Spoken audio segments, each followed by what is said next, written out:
நாட்களும் உங்களோடு கூட பேசும்படியாக தேவ சமூகத்தை நான் நோக்கி பார்த்தபோது එනම් මෙම දින දෙකේදී ස්වාමීන් වහන්සේගේ අභිමුඛයේදී බැලුව වේලාවේදී ඔබ සමග කුමක්ද කතා කරන්න කියා ஆண்டவர் யோவேல் தீர்க்கதரிசியின் புஸ்தகத்தை உங்களுக்கு முன்னதாக திறந்த புஸ்தகமாக மாற்றுவதற்கு எனக்கு உற்சாகப்படுத்தி காரியங்களை கற்றுக் கொடுத்தார். එනම් දෙවියන් වහන්සේ යෝවෙල්ගේ පොත ඔබ ඉදිරියේ විවෘත පොතක් ලෙස තැබීමට ස්වාමීන් වහන්සේ උන්වහන්සේ මඟ පෙන්වූසේක. இந்த புஸ்தகத்தில் உள்ள சில வாக்குத்தத்தங்களை நீங்கள் அடிக்கடி போதகர்கள் வாயிலாகவும் சுவிசேஷகர்கள் வாயிலாகவும் கேட்டிருக்க முடியும். මේ පොතේ තිබෙනා බොහෝ වචනයන් පාලකවරුන්ගේ මුඛයන් වලින් සුභාරංචිකයන්ගේ මුඛයන් වලින් ඔබ බොහෝ වර අසා ඇති. யோவேல் தீர்க்கதரிசியின் புஸ்தகத்திலே 3 அதிகாரங்கள் மாத்திரமே உண்டு. එනම් අනාගතවතුරු යෝවෙල්ගේ පොතේ පරිච්ඡේදයන් 3ක් පමණයි තිබෙන්නේ. ஆண்டவர் எனக்கு இதிலே காண்பித்து கொடுத்திருக்கிற காரியங்களை ஒரு வாரம் பேசுவதற்கு என்னிடத்திலே ஆண்டவர் பேசினார். දෙවියන් වහන්සේ මේ තුල පෙන්වා දී තිබෙනා කාරණාවන් සතියක් පුරාවට කතා කරන්න පුළුවන් මට. ஒரு வாரத்துக்கு பேச வேண்டிய காரியத்தை 2 நாட்கள்ல கேப்சூல்ல போட்டு உங்களுக்கு கொடுத்துறேன். එනම් සතියක් මුළුල්ලේ කතා කරන්න තිබෙනා කාරණාව එනම් දිනයන් දෙකක් තුල එනම් කැප්සියුල් එකකට දාලා මම දෙන්නම් ඔබට. சில நேரங்கள்ல மாத்திரை சாப்பிட்டா சரியாகாது, 2 இன்ஜெக்ஷன் எடுத்தா சரியாயிரும். එනම් සමහර විට අපි යම් පෙති ගත්තා නම් අපිට හරියන්නේ නැහැ කියලා. නමුත් එන්නත් කළා නම් හරියනවා අපිට. பக்கத்துல இருக்க கையை பிடிச்சு சொல்லுங்க, ළඟ ඉන්න කෙනා අතල්ලා කියන්න. மாத்திரையிலே சரியாயிருவீங்களா இல்லனா இன்ஜெக்ஷன் போட்டு தான் ஆகணுமா? ඔබට යම් කිසි බෙහෙත් පෙත්තක් ඕනේද නැත්නම් එන්නත් කරන්න ඕනේද? மறுபடியும் விட்டுறாதீங்க, கை விட்டுறாங்க, நான் சொன்ன பிறகு தான் விடணும். අතරින්න එපා. சொல்லுங்க, இன்ஜெக்ஷன் போடும்போது එන්නත් කරනකොට கொஞ்சம் வலிக்கத்தான் செய்யும், ටිකක් රිදෙයි. சில நேரம் ரியாக்ஷனும் இருக்கும். සමහර විට ඒකට වෙනයන් ප්‍රතිඋපකාරක පිළිතුරකුත් තියෙයි. கொஞ்சம் பொறுத்துங்க, ටිකක් ඉවස ගන්න. டாக்டர் அகஸ்டின் ஜெபக்குமார் தான் போடுறாரு. දොස්තර අගස්ටින් ජපකුමාර තමයි දාන්නේ. எனக்கு டாக்டரும் கிடையாது, கம்பவுண்டரும் கிடையாது, அதனால நான் போடுறது கொஞ்சம் வலிக்கத்தான் செய்யும். එනම් වෛද්‍ය විද්‍යාව දන්නේ නැතිනම් මම දාන එක ටිකක් රිදෙයි. இங்க வர்றதுக்கு 3 நாளைக்கு 4 நாளைக்கு முன்னால එනම් මෙහෙට එන්නට දවස් 4කට කලින් சளி எப்பவும் வந்து ரொம்ப தொந்தரவு பண்ணுது. நான் பேசிக்கிட்டே இருக்கேன், ஊரா போயிட்டு இருக்கனால சளி நிக்க மாட்டேங்குன்னு சொல்லி එනම් සෙම ගොඩක් ප්‍රශ්නයක් දෙන හින්දා එක් ස්ථානයන් වලට කියලා දේශනා කරන නිසා என் மகளும் டாக்டரா இருக்கிறதுனால එනම් මාගේ දියණියත් වෙන දොස්තරවරියක් නිසා டாடி மம்மி நீங்க 70 வயசை தாண்டிட்டீங்க, உங்களுக்கு ஒரு வேக்சினேஷன் போட்டா 1 வருஷத்துக்கு சளி வராதுன்னு சொன்னான். එනම් ඔබට විල්ලා ඔබට දැන් වයස ගිය හින්දා විල ඔබට යම්කිසි එන්නත් කළා යම්කිසි එන්නතක් ලබා දුන්නා නම් ඒ වෙලාව අවුරුද්දකට හරියයි කියලා කිව්වා. நான் வெளியே போயிருந்தேன், එළියට ගියා, ஊழியத்துக்கு போயிருந்தேன். සේවයට ගියා. என் மனைவிக்கு 2 நாளைக்கு முன்னாலே போட்டு விட்டா. භාර්යාවට දවස් 2කට කලින්ම දැම්මා. எனக்கும் வந்த உடனே சொன்னா, டாடி நீங்களும் போட்டுங்கன்னுட்டு. ආපු ගම මටත් කිව්වා විල්ලා තාත්තේ ඔබත් දාගතන හොඳයි. நான் சொன்னேன், எனக்கு மருந்து சரியா ஒத்துக்காது இந்த உடம்புக்கு. මගේ ශරීරයට විල බෙහෙත් හරියන්නේ නැහැ. உடனே சொன்னா, மம்மிக்கு ஒண்ணும் செய்யல டாடி, நீங்க போடலாம் டாடி. අම්මට මුකුත් කළේ නැහැ, ඔබටත් දාන්න පුළුවන් කියලා කිව්වා. நான் சொன்னேன், சண்டே வருதுமா, சண்டே பிரசங்கம் பண்ண பிறகு வந்து போட்டுரு, அதுக்கு பிறகு கொஞ்சம் நான் அட்ஜஸ்ட் பண்ணிக்கிறேன் அப்படின்னு சொன்னேன். එනම් ඉරිදා එන්න තියෙනවා, ඉරිදා දේශනා කළාට පස්සේ දාන්න, ඒකට පස්සේ මම හරි කස්ස ගන්නම්. டாக்டர் அசோக் என்னுடைய மகள் டாக்டர் கொடுத்து அவர் சர்டிபிகேட் கொடுக்க முடியும். එනම් ડોક્ટર අශෝක්ට පුළුවන් සහෝදරයාගේ දියණිය වෙලා වෛද්‍යවරියක් කියලා. அவ ரொம்ப நல்ல அப்பான்னு சொல்லிட்டு ரொம்ப ஜென்டலா தான் ஊசி குத்துனா. එනම් තාත්තා කියලා වෙලා ඉතාමත් හොඳ ආකාරයෙන් තමයි එන්නත් කළේ. என்கிட்ட கேட்ட கையில போடுறதா தொடையில போடுறதான்னுட்டு. එනම් කකුලේ දානවද නැත්නම් අතේ එන්නත් කරනවද කියලා ඇහුවා. நான் தொடையிலே வாங்கிக்கிறேன்னு சொன்னேன். කකුලෙන්ම මම අරගන්නම් කියලා කිව්වා. கையில போட்டு கை தூக்க முடியாம போச்சுன்னா ரொம்ப கஷ்டம்டி, எல்லார்ட்டையும் நான் பதில் சொல்லிக்கிட்டே போக வேண்டியிருக்கும்னு சொன்னேன். අතර දාලා වෙලා අත උස්සන්න බැරි වුණොත් වෙලා හැම එක්කෙනාටම උත්තර දෙන්න ඕනේ කියන්න උත්තර දෙන්න වෙයි කියලා කිව්වා. அவ என்ன அழகா படுக்க வச்சு மகா மாதிரி எனக்கு தடவி கொடுத்து சின்ன பிள்ளை மாதிரி எனக்கு போட்டு விட்டேன். ஏன்னா நான் ஊசினா எனக்கு கொஞ்சம் பயம்தான் அன்னைக்கும். ඒ නිසා පොඩි ළමයෙක් නිදි කරනවා වගේ නිදි කරලා මට එන්නත් කළා යවුවා. එනං එවලා මට එන්නත් කිරීම ටිකක් බයයි. நான் பிசாசுக்கு தான் பயப்பட மாட்டேன், பாவத்துக்கு பயப்பட மாட்டேன், அதெல்லாம் எதிர்த்து நிக்க தெரியும். ஆனா ஊசின்னு கொஞ்சம் பயம்தான். එන්නතක් නම් පොඩ්ඩක් බයයි. යක්ෂයන්ට ඒ වගේම පාපයට මම බය නැහැ. யாருக்காவது ஊசி போட்டா கூட நான் அந்த பக்கம் திரும்பிக்கிற ஆளு. කාටර එන්නත් කරනවා නම් මම අනිත් පැත්තට හැරෙන කෙනෙක් තමයි. ஆனா போட்ட 4வது மணி நேரத்துல வேதனை ஆரம்பிச்சது பாருங்க.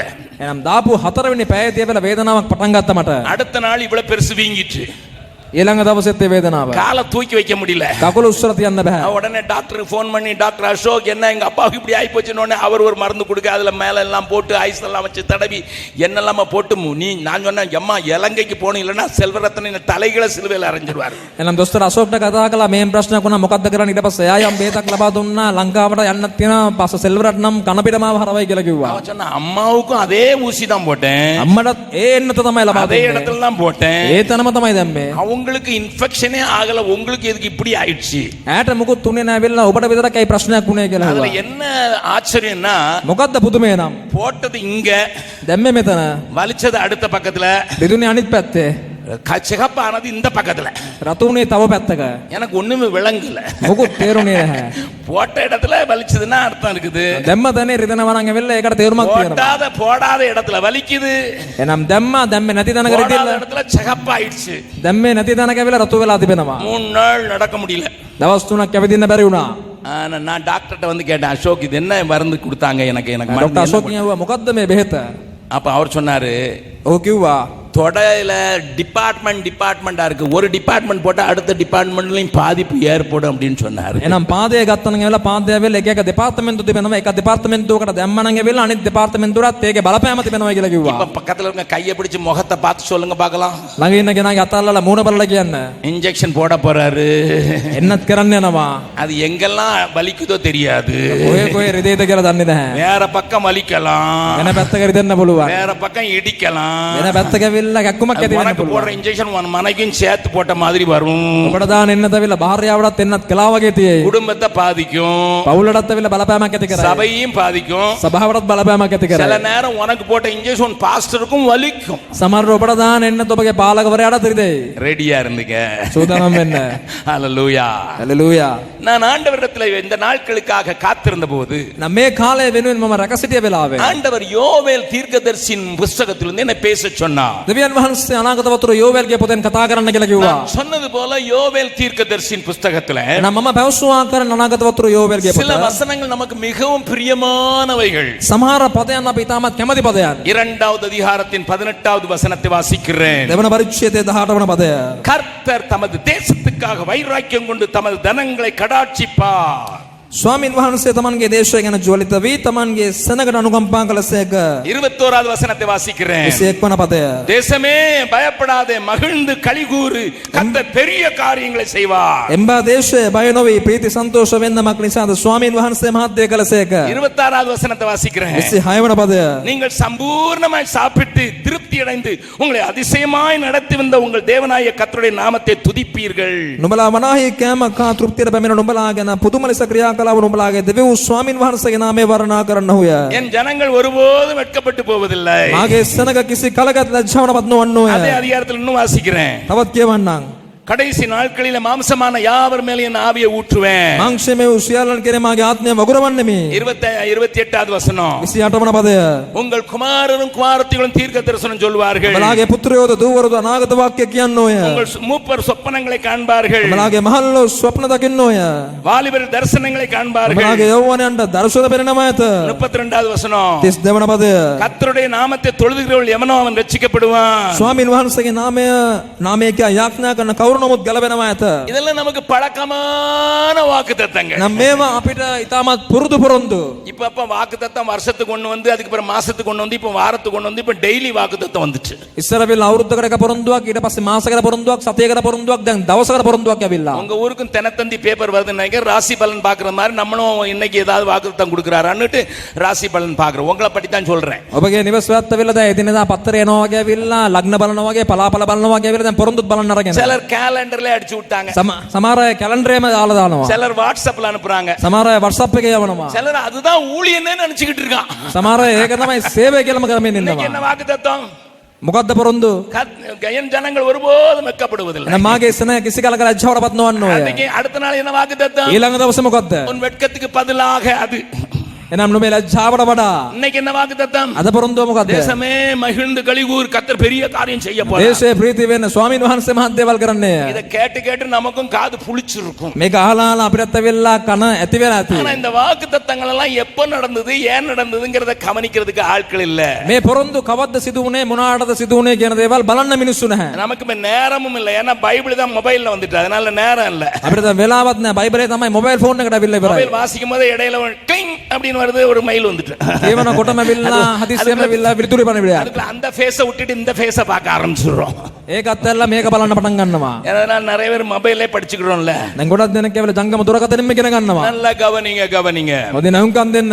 ஆண்டவர் ஆண்டவர் என்ன செய்கிறார், சத்துரு என்ன செய்கிறான் என்பதை இந்த அதிகாரத்தில் இன்றைக்கும் நாளைக்கும் பேச போகிறேன். එනම් දෙවියන් වහන්සේ මොකක්ද කරන්නේ, සතුරා කුමක්ද කරන්න කියන දේ ඇවිල්ලා අද දවසේදීත් හෙට දවසේදීත් මම කතා කරන්නම්. இலங்கை தேசத்துக்கு இன்றைக்கு பொருந்துமா என்பதை காண்பித்து கொடுக்க போகிறேன். ලංකා දේශන අද ඒ දේ අදාළ කරන්න පුළුවන්ද කියන දේත් මම පෙන්වන්නම්. இன்றைக்கு வராதவர்களையும் நாளைக்கு நீங்க கேட்ட செய்தியை சொல்லி கூட்டிட்டு வாங்க. ஏன்னா அப்பதான் நாளைக்கு நாம தொடர்ந்து பேச முடியும். එනම් අද ආපු නැතයට ඇවිල්ලා හෙට දවසේදී අද දවසේ පණිවිඩය කියලා එක්කන් එන්න. எனக்கு 4ஆம் தேதி காலையிலே பீகார்ல பேச வேணும். அதனால நான் நாளைக்கு சண்டே நைட் இல்லனா நான் சண்டே நைட் அவர் மீட்டிங் வைக்க சொல்லி இருப்பேன். එනම් 4 වෙනිදා උදෑසන බීහාර වල කතා කරන්න තියෙනවා. එහෙම නැත්නම් ඇවිල්ලා මම ඉරු දින ඇවිල්ලා රාත්‍රියත් ඇවිල්ලා දේව මෙහෙයක් සූදානම් කරන්න කියලා කියනවා. அப்ப இந்த புத்தகத்துல இருக்க 3 அதிகாரத்துல මේ පොතේ තිබෙනා වූ පරිච්ඡේදයන් 3 තුන முக்கியமான காரியங்களை காண்பித்து கொடுக்க விரும்புகிறேன். වැදගත් කාරණා පෙන්වන්න කැමති මම. ஒன்று சத்துருவின் வேலை, එකක් සතුරාගේ ක්‍රියාව, இன்னொன்று கர்த்தரின் வேலை, එවනුව දෙවියන් වහන්සේගේ වැඩය, மூன்றாவது விசுவாசிகளாய நம்முடைய பொறுப்பு. ඊළඟට ඇදහිලිවන්තන් වන්නා වූ අපගේ ක්‍රියාව. இந்த 3 அதிகாரத்தை இந்த கோணத்திலே பார்த்தீங்கன்னா இது ருசிகரமான ஒரு பண்டம். එනම් මේ පරිච්ඡේදයන් තුන මේ ආකාරයෙන් බැලුවොත් ඇවිල්ලා මේක ඉතාමත් රසස්වාද දෙයක් වන්නේ இந்த ඔබට. புத்தகத்தை குறித்து எழுதப்பட்டிருக்கிற இன்னொரு 2 வசனங்களை காண்பித்து கொடுக்கிறேன். මේ පොතේ ලියා තිබෙනා තවත් පදයන් දෙකක් පෙන්වන්නම්. 4வது வசனத்தை, 1வது அதிகாரம் 3வது வசனத்தை வாசிக்கலாம். පළවන පරිච්ඡේදයේ 3 වන පදය. இதன் செய்தியை உங்கள் பிள்ளைகளுக்கு தெரிவியுங்கள். නුඹලාගේ දරුවන්ට ඒ ගැන කියා දෙන්න. இது உங்கள் பிள்ளைகள் தங்கள் பிள்ளைகளுக்கும், නුඹලාගේ දරුවෝ තමුන්ගේ அவர்கள் දරුවන්ට, தங்கள் பிள்ளைகளுக்கும், ඔවුන්ගේ දරුවෝ තවත් පරම්පරාවකට, சந்ததியாருக்கும் தெரிவிக்க கடவர்கள். එනම් පරම්පරාවකටත් කියා දෙත්වා. இந்த புக் ரொம்ப முக்கியமான புத்தகம். එනම් මේ පොත ඉතාමත් වැදගත් පොතක්. இந்த சந்ததிக்கு மாத்திரமல்ல, එනම් මේ පරම්පරාවට විතරක් නොවේ, உங்க பிள்ளைகளுக்கு மாத்திரமல்ல, දරුවන්ට විතරක් නොවේ, உங்க பேர பிள்ளைக்கு மாத்திரமல்ல, ඔය මුණුබුරන්ට විතරක් නොවේ, பேர பிள்ளைக்கும் பேர பிள்ளைக்கும் இது உரியது. මුණුබුරන්ගේත් මුණුබුරන්ට. நல்லா கவனிங்க. யோவேலின் புத்தகத்தை நம்ம அடிக்கடி படிக்க மாட்டீங்க. ஏன்னா எங்க இருக்குன்னு கொஞ்சம் பேர் தேடிக்கிட்டு இருந்தது பார்த்தேன். හොඳින් නැවුම්කම් දෙන්න වෙර නම් යෝවේල් පොතත් ඇවිල්ලා ඔබ ගොඩක් දුරට ඉගෙන ගන්න. කොහෙද තියෙන්නේ කියන සමහර අය හොයාගෙන හිටියා. இவர் இருந்திருந்து மைனர் ப்ராஃபட், கொஞ்சம் மேஜரான ஆளை பற்றி பேசுங்க. மைனர் ப்ராஃபட்டை பத்தி தேடிக்கிட்டு இருக்கிறாரு. නම් ගිහිල්ලා සුළු දිවසිවරයෙක්නේ හොයන්න ගත්තේ. நல்லா கவனிங்க. හොඳින් නැවුම්කම් දෙන්න. அதனால உங்களுக்கு நீங்க அடிக்கடி இந்த வசனங்களை படிச்சிருக்க மாட்டீங்க. உங்களுக்கு தான் என் ஜனங்கள் வெட்கப்பட்டு போவதில்லைங்கிறதுல நின்னு போச்சுதே. ඒ නිසා ඇවිල්ලා ඔබ ගොඩක් දුරට ඇවිල්ලා මේක ඉගෙන ගන්න නැතුව ඉන්න හින්දා ඇවිල්ලා මේ වචන නොම දන්නේ නැතුවත් ඇති. நான் பேச போற இன்றைய நாளைய வார்த்தைகள் එහෙනම් මම කතා කරන්න යනවා වූ අද දින හෙට දින உங்கள் වචනය பிள்ளைகளுக்கு போய் தெரிவியுங்கள். ඔබගේ දරුවන්ට කියා දෙන්න. அதை உங்கள் பிள்ளைகள் தங்கள் பிள்ளைகளுக்கு சொல்லுவார்களாக. ඔබගේ දරුවන් ඔවුන්ගේ දරුවන්ට කිය යුතුයි. அவர்கள் தங்கள் பிள்ளைகளுக்கு சொல்லுவார்களாக. ඔවුන් මතු පරම්පරාවට කිය යුතුයි. அவர்கள் வரப்போகிற சந்ததிக்கு சொல்லுவார்களாக. ඔවුන් එන්ට යනවා පරම්පරාවට පැවසිය යුතුයි. கர்த்தருடைய பரிசுத்த நாமத்துக்கு ஸ்தோத்திரம். ස්වාමීන් වහන්සේ සුද්ධ නාමයට ප්‍රශංසා වේවා. என்னையா எழுதி இருக்குது? என்ன எழுதி இருக்குது? මොකක්ද ලියලා තියෙන්නේ මේකේ? ஏனையா எழுதி இருக்கிறார்? ඇයි මේක ලියලා තියෙන්නේ? நான் இன்றைக்கு 1வது அதிகாரத்தையும் 2வது அதிகாரத்தின் பாதியையும் பேச போகிறேன். එහෙනම් පළවන පරිච්ඡේදයත් දෙවන පරිච්ඡේදයේ භාගයක් කතා කරන්න යනවා. இலங்கை தேசத்துக்கு பொருந்துமா என்பதை முதலாவது காண்பித்து கொடுக்கிறேன். ලංකා දේශවල මේක අදාළ කරන්න පුළුවන්ද කියන එක ප්‍රථමයෙන් පෙන්වන්න. அதற்கு பின்னதாக நான் இது எழுதப்பட்ட காரியத்தை உங்களுக்கு சொல்ல ඊට விரும்புகிறேன். පස්සුව මේක ලිව්වා වූ අරමුණ මා කියා දෙන්නම්. இன்றைக்கு சத்ருவின் வேலையை காண்பித்து கொடுக்க අද விரும்புகிறேன். දවසේදී සතුනාගේ ක්‍රියාවත් පෙන්වා දෙන්නම්. அதற்கு காரணத்தை காண்பித்து கொடுக்க ඒකට விரும்புகிறேன். හේතුවත් පෙන්වා දෙන්නම්. அங்கு சத்ருவின் வேலையை குறித்து எழுதப்பட்ட வார்த்தையை நீங்கள் கொஞ்சம் புரிந்து கொள்ள வேண்டும். ඒ සතුනාගේ ක්‍රියාව ගැන ලියා තිබෙනා වචනය ඔබ පොඩ්ඩක් තේරුම් ගන්න ඕනේ. வீட்டிலே போய் இன்றைக்கு சாப்பிடுவதற்கு முன்னதாக, படுப்பதற்கு முன்னதாக 1வது அதிகாரத்தின் 2வது அதிகாரத்தின் முதல் வசனம் தொடங்கி 11வது வசனம் வரை வாசித்து விட்டு தயவு செய்து தூங்கும்படியாய் கேட்கிறேன். එනම් ගෙදර ගිහලා කෑම කන්න ප්‍රථමයෙන් පළවන පරිච්ඡේදයත් දෙවන පරිච්ඡේදය 11 වන පදේ දක්වා ඔබ කියවලා නිදා ගන්න මෙන්න මම ඉල්ලා සිටිනවා. வாசிக்கிறதுக்கு மேக்ஸிமம் ஆகிற டைம் 2.5 நிமிஷம். එනම් කියවන්න වැඩිපුර යන වේලාව විනාඩි 2කමාරක්. இல்ல பிரதர், இங்கே நீங்க களைப்பாக்கி தான் அனுப்புவீங்க. මෙතනම ඔබ ඇවිල්ලා මහන්සි කරවලා තමයි යවන්නේ. நாங்க சாப்பிட்டுட்டு டப்புனுட்டு படுக்கையில உழுவன்னு சொல்றவங்க மாத்திரம் கை வைத்துங்க பார்க்கலாம். නිදාගත්ත එනම් කෑම කාපු ගමන්ම නිදා ගන්නවා කියන අය විතරක් අත උස්සන්න බලන්න. நான் உங்க தூக்கத்தை கெடுக்கிறதுக்காக ஜெபம் பண்ண போறேன். ඔබගේ නිින්ද කැඩෙන්න ඕන කියලා මම යාඥා කරන්න යනවා. தூக்கம் வர்றதுக்கு ஜெபம் பண்ணல, தூக்கத்தை கெடுக்கிறதுக்கு. නිින්ද එන්න නොවේ ඇවිල්ලා නිින්ද කැඩෙන්න ඕන කියලා. சொல்றேன். 1வது அதிகாரத்தையும் 2வது அதிகாரத்தின் 1 முதல் 11ரையும் படுக்கைக்கு போகும்போது படிச்சிட்டு தூங்கும்படியாய் கேட்கிறேன். එනම් පළවන පරිච්ඡේදයත් දෙවන පරිච්ඡේදය 11 වන පදේ දක්වා නිදා ගන්න කලින් කියවන්න. என்னை கேட்டால் இந்த 1.5 அதிகாரத்திலையும் இலங்கையை பற்றி அப்படியே வரிக்கு வரி போட்டு இருக்கிறது. එනම් මාගෙන් ඇහුවොත් ඇවිල්ලා ලංකා දේශය ගැන මේ පරිච්ඡේද එකමාර තුල පදයෙන් පදයට ඒක ලියා තිබෙනවා. 4வது வசனத்தை வாசியுங்கள். 4 වන පදේ කියවන්න. இந்த தேசத்தை குறித்து எழுதப்பட்டிருக்கிற 4வது வசனத்தை பாருங்கள். මේ දේශය ගැන ලියා තිබෙනවා 4 වන පදේ බලන්න. பச்சை புழு விட்டதை வெட்டு கிளி தின்றது, பழங்கெட்டி வெட்டுக்கிளி பனுவன் விட்டதை பச்சை கிளி தின்றது, பச்சை கிளி விட்டதை முசுக்கொட்டை பச்சி தின்றது. පළඟැටි පනුවන් ඉතිරි කළ ඒවා පළඟැටියෝ කෑවෝය, පළඟැටියන් ඉතිරි කළ ඒවා කිඳි පළඟැටියෝ කෑවෝය, කිඳි පළඟැටියන් ඉතිරි කළ ඒවා කපන පළඟැටියෝ කෑවෝය. நான் இலங்கை மொழியில சொல்லட்டுமா? ලංකාව භාෂාවෙන් කියන්නද? யுத்தம் விட்டதை එනම් යුද්ධය අත්තරපු දෙය. முதல்ல யுத்தம் கொஞ்சம் பேர் அதுக்கு பேர் பச்சை புழு. එනම් යුද්ධය තමයි ප්‍රථමයෙන් කාරණාව පළඟැටියන්. உங்களுடைய பொருளாதாரத்தை அழித்தது, உங்கள் சமுதாயத்தை அழித்தது, உங்களுடைய சமாதானத்தை அழித்தது. යුද්ධය ඔබගේ ආර්ථිකය ඒ වගේම සමාජය ඔබට පුළුවන්කම් සියල්ල ඔබගේ ඒ දේවල් නැති කළේය. இலங்கையோடு ஒன்றாக அநேக காரியங்களை நான் இணைந்திருக்கிறேன். එනම් ලංකාව සමග බොහෝ දේවල් සමග මා සම්බන්ධ වී තිබෙනවා. யுத்தம் இந்த பூமியை என்ன செய்தது என்று எனக்கு தெரியும். යුද්ධය මේ පොළව මොකද්ද කළේ කියන එක මම දන්නවා. உங்களுடைய கஜானாவை என்ன செய்தது என்று எனக்கு தெரியும். ඔබගේ ආර්ථිකයට කුමන දෙයක්ද කළේ කියන එක දන්නවා. உங்களுடைய ஒழுக்கத்தை என்ன செய்தது என்று எனக்கு தெரியும். එනම් ඔබගේ ජීවිත පිළිවෙත් වලට මොකද්ද උනේ කියන එක දන්නවා. பண்புகளை என்ன செய்தது என்று எனக்கு தெரியும். ඔබගේ ගුණාංගයන් වලට මොකද්ද ගුණාත්මක භාවයන්ට උනේ කියන එක දන්නවා. குடும்பங்களை என்ன செய்தது என்று எனக்கு ඔබගේ පවුල් தெரியும். වලට මොකද්ද කළේ කියන එක அந்த දන්නවා. யுத்தம் என்கிற பச்சை புழு එනම් යුද්ධයේ නැමැති පළඟැටියා குடும்பங்கள்ல அப்பா இல்லாம ஆக்கிச்சு, පවුල් වලට ඇවිල්ලා පියෙක්ව නැති කළා. பிள்ளைகள் இல்லாமல் ஆக்கினார்கள். දරුවන්ව නැති කළා.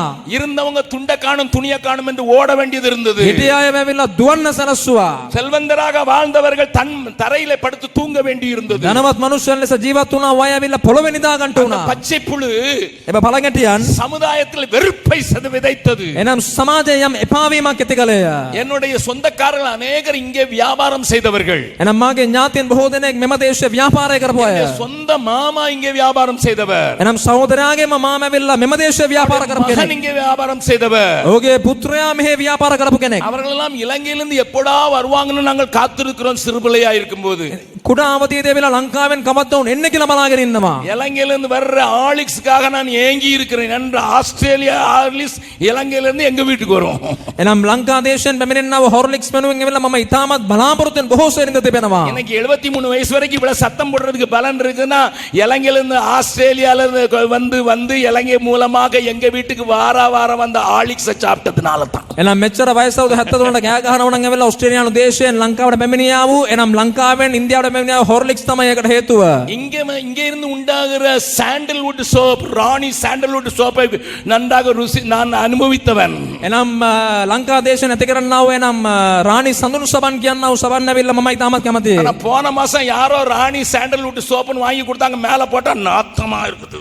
කවුද ඇවිල්ලා ගිය සතියේ ඇවිල්ලා රාණි සඳුන් සබන් කියලා දෙයක් ගෑව ඇවිල්ලා හරිම ගඳයි. இலங்கை பாஷையில சொல்லணும்னா மணக்குது.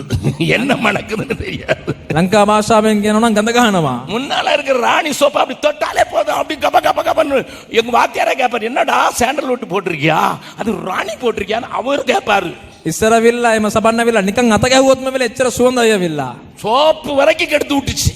එනම් සබන් පවා නැති කළා. நான் இப்படி அடிக்க கொண்டே போகலாம். මේම කියන්නම පුළුවන් මට. என்னுடைய சொந்தக்காரர் சொல்லுவாங்க, இலங்கை ஆட்களை போல உபசாரம் செய்யறதுக்கு ஆளே கிடையாது அப்படின்னு சொல்லுவாரு. එනම් ඥාතින් කියන්නව කාරණාව එනම් ලංකා දේශයේ ආගන්තුක සත්කාරය කරන්නාක් මෙන්න වෙන කවුරුත් නැහැ කියලා. திடீர்னு மழை வந்துட்டுன்னு ஒரு வீட்டுல போய் ஒதுங்குனா හදිසියෙම වෙලා වැස්සාව කියලා එක ගේකට ගියා නම් உடனே வீட்டுல இருக்கவங்க வந்து கொடையை கொடுத்துட்டு பத்திரமா கொண்டு வாங்க, நீங்களே வச்சீங்கன்னு சொல்லுவாங்க. அப்படி ஊருன்னு ගෙදර சொல்லுவாங்க. ඉන්න මිනිස්සු ඇවිල්ලා කුඩයක් දීලා ප්‍රවේශමෙන් යන්න ප්‍රවේශමෙන් ගෙනියන්න කියලා කියනවා. ඔබම තියාගන්න කියලා කියනවා. இப்ப கொடையை மட்டும் இல்ல, உடையும் பிடிங்கிட்டு விடுற மாதிரி இருக்குது. කුඩේ නෙමෙයි ඇවිල්ලා තිබෙන ඇඳුමුත් ඇවිල්ලා උතුර ගන්නවා දැන්. உங்க பண்பையே கெடுத்து குட்டிச்சவராக்கிட்டு யுத்தம். එනම් ජීවිතයේ ගුණාත්මක භාවයන් කියන දේවල් නැති කළා මේ යුද්ධය. பச்சை புலி எல்லாத்தையும் கெடுத்து குட்டிச்சவராக்குறது உங்களுக்கு தெரியும். ඒ පළඟැටිය හැමදේම නාස්ති කරපු දේ ඔබ දන්නවා. இலங்கையை யுத்தம் 50 ஆண்டுகள் பின்னுக்கு தள்ளினது நீங்கள் அறிவீர்கள். එනම් යුද්ධය කියනවාද ලංකා දේශය යම් පසු බැස්මකට ගෙන ගියා වූ சரி, දේ ඔබ அது දන්නවා. விட்டுட்டுன்னு நினைச்சா ඒකත් හැදගෙන හිතුවොත් அதுக்கு பிறகு வெட்டுக்கிளி வந்தது, அரசியல் குழப்பம். ඊළඟට ඇවිල්ලා පණුවන් කලාපු දේ මොකද්ද නම ඇවිල්ලා அதுக்கு பேர் நான் வச்சிருக்க பேர் வெட்டுக்கிளி. එනම් දේශය තුල එනම් දේශපාලනය තුල ඇති වුණා වූ එනම් එක්ෙක් වැරදි සාගත ஆமா, දේවල්. அது போன உடனே அரசியல் குழப்பம் வந்தது. போன மாசம் நான் இன்னைக்கு வருவனா இல்லையாங்கிறது கூட கொஞ்சம் சந்தேகத்துல இருந்து, ஏன்னா எலெக்ஷன் வர்ற மாதிரி இருந்துச்சு. එනම් දේශපාලනය තුල තිබුණා වූ එක්ෙක් වැරදි වාතාවරණය නිසා ඇවිල්ලා එනම් ලංකා දේශයේ එනවද නැද්ද කියනව තීරණයක් බව அது ගන්නවා. விட்டதா பச்சை கிளி தின்றது. ඊළඟට ඇවිල්ලා පළඟැටියෝ කාපු දේ ඇවිල්ලා කෙඳි පළඟැටියෝ කෑවා. பச்சை கிளினா உங்க தலை மேல இருக்க லோன். එනම් ඔළුව උඩ තිබෙන්නා වූ දේවල් ඔබට இலங்கை மாள் மக்களே உங்க தலைமையில உங்க அரசாங்கம் உங்களை காட்டி எவ்வளவு லோன் வாங்கியிருக்குன்னு தெரியுமா? එනම් ලංකාදේශ ඉන්නා වූ සෙනගවිල්ල ඔබට හිසට ඉහළින්නවිල්ල ඔබගේ ආණ්ඩුව ඇවිල්ලා කොච්චර ණය ප්‍රමාණයක් කරන් තිබෙනවද කියලා දන්නවද? பிள்ளை பிறக்கும் போதே குவான்னு கத்து முன்னாலே அதுக்கு தலையில எவ்வளவு லோன் இருக்கு தெரியுமா? එනම් දරුවෙක් ඉපදෙන්න කලින්ම වෙලේ දරුවාගේ හිසට ඉහළින්නවිල්ල මෙච්චර ප්‍රමාණයක ණයක් තිබෙනවා කියලා உங்க දන්නවද? பிரசிடென்டும் உங்க பிரைம் மினிஸ்டரும் சொல்ல மாட்டாங்க பயந்துருவீங்கன்னுட்டு. එනම් ජනාධිපතිත් අගමැතිත් වෙලා මේවා කියන්නේ නැහැ. நான் சொல்லட்டுமா? මම කියන්නද? நான் சொன்ன கேப்பீங்களா? මම කිව්වොත් අහනවද? நீங்க எங்க இருந்து வந்ததுங்கிறது அது பின்னால தெரிஞ்சீங்க.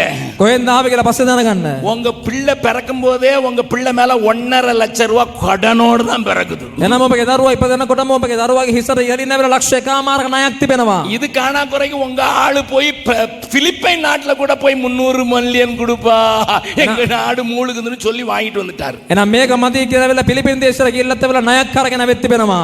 அது காணா குறைக்கு ஏசியன் டெவலப்மெண்ட் பேங்க் ஏடிபில போயும் கொஞ்சம் கடனை கேட்டிருக்காரு. 800 மில்லியன் தான் கேட்டிருக்காரு, கொஞ்சம் தான் கேட்டிருக்காரு. ඒක මදිවට බිලියන 800ක මුදලක් ඇවිල්ලා ADB එන ඒෂියන් ඩෙවලොප්මන්ට් බැංක් එකෙන් ඇවිල්ලා ඒත් ණයක් අරගෙන இந்த சிட்டுக்குருவி போல இருக்க சுண்டக்கா நாட்டுல பணம் பழத்தை ஏத்தி வச்சிருக்குது. එනම් ඇවිල්ලා මේ වගේ කුඩා දේශයක මෙච්චර ණය ප්‍රමාණයක්. உனக்கு தெரியல, நீ என்னமோ வெள்ளையும் சொல்லியுமா இருக்கிற, உன் தலை மேல இருக்குது உனக்கு தெரியல, அதான் பிரச்சனை. ඔබ දන්නවද නැද්ද? දන්න ඔබගේ හිසට ඉහළින්නවිල්ල මෙච්චර ණය ප්‍රමාණයක් තිබෙනවා. நான் அரசாங்கத்தை குறை சொல்றதுக்கு இங்க வரல. ඔබගේ ආණ්ඩුව ගැන වැරදි කියන්න ආවේ නැහැ. உங்களுடைய பொருளாதாரம் இவ்வளவா சீரழிந்து இருக்கிறத நீங்க பார்க்காம மேல மட்டும் ஸ்ப்ரே அடிச்சு உள்ள நாறிக்கிட்டு இருக்கீங்க. එනම් ඔබගේ ආර්ථිකය මෙච්චර කඩාකප්පල් වී තිබෙනා උදේ දන්නේ නැතුව ඇවිල්ලා ඔබ මේ ආකාර ඉඳගෙන ඉන්නවා. பக்கத்துல இருக்கவங்களை பார்த்து சொல்லுங்க, ළඟ ඉන්න කෙනා බලලා කියන්න. நீங்க நல்லதான் மணக்குறீங்க, හොඳින් තමයි සුවඳවන්න ඔබ. உள்ள நாறிக்கிட்டு இருக்குதே. ඇතුලේ දුර්ගන්ධ අමරම නේද?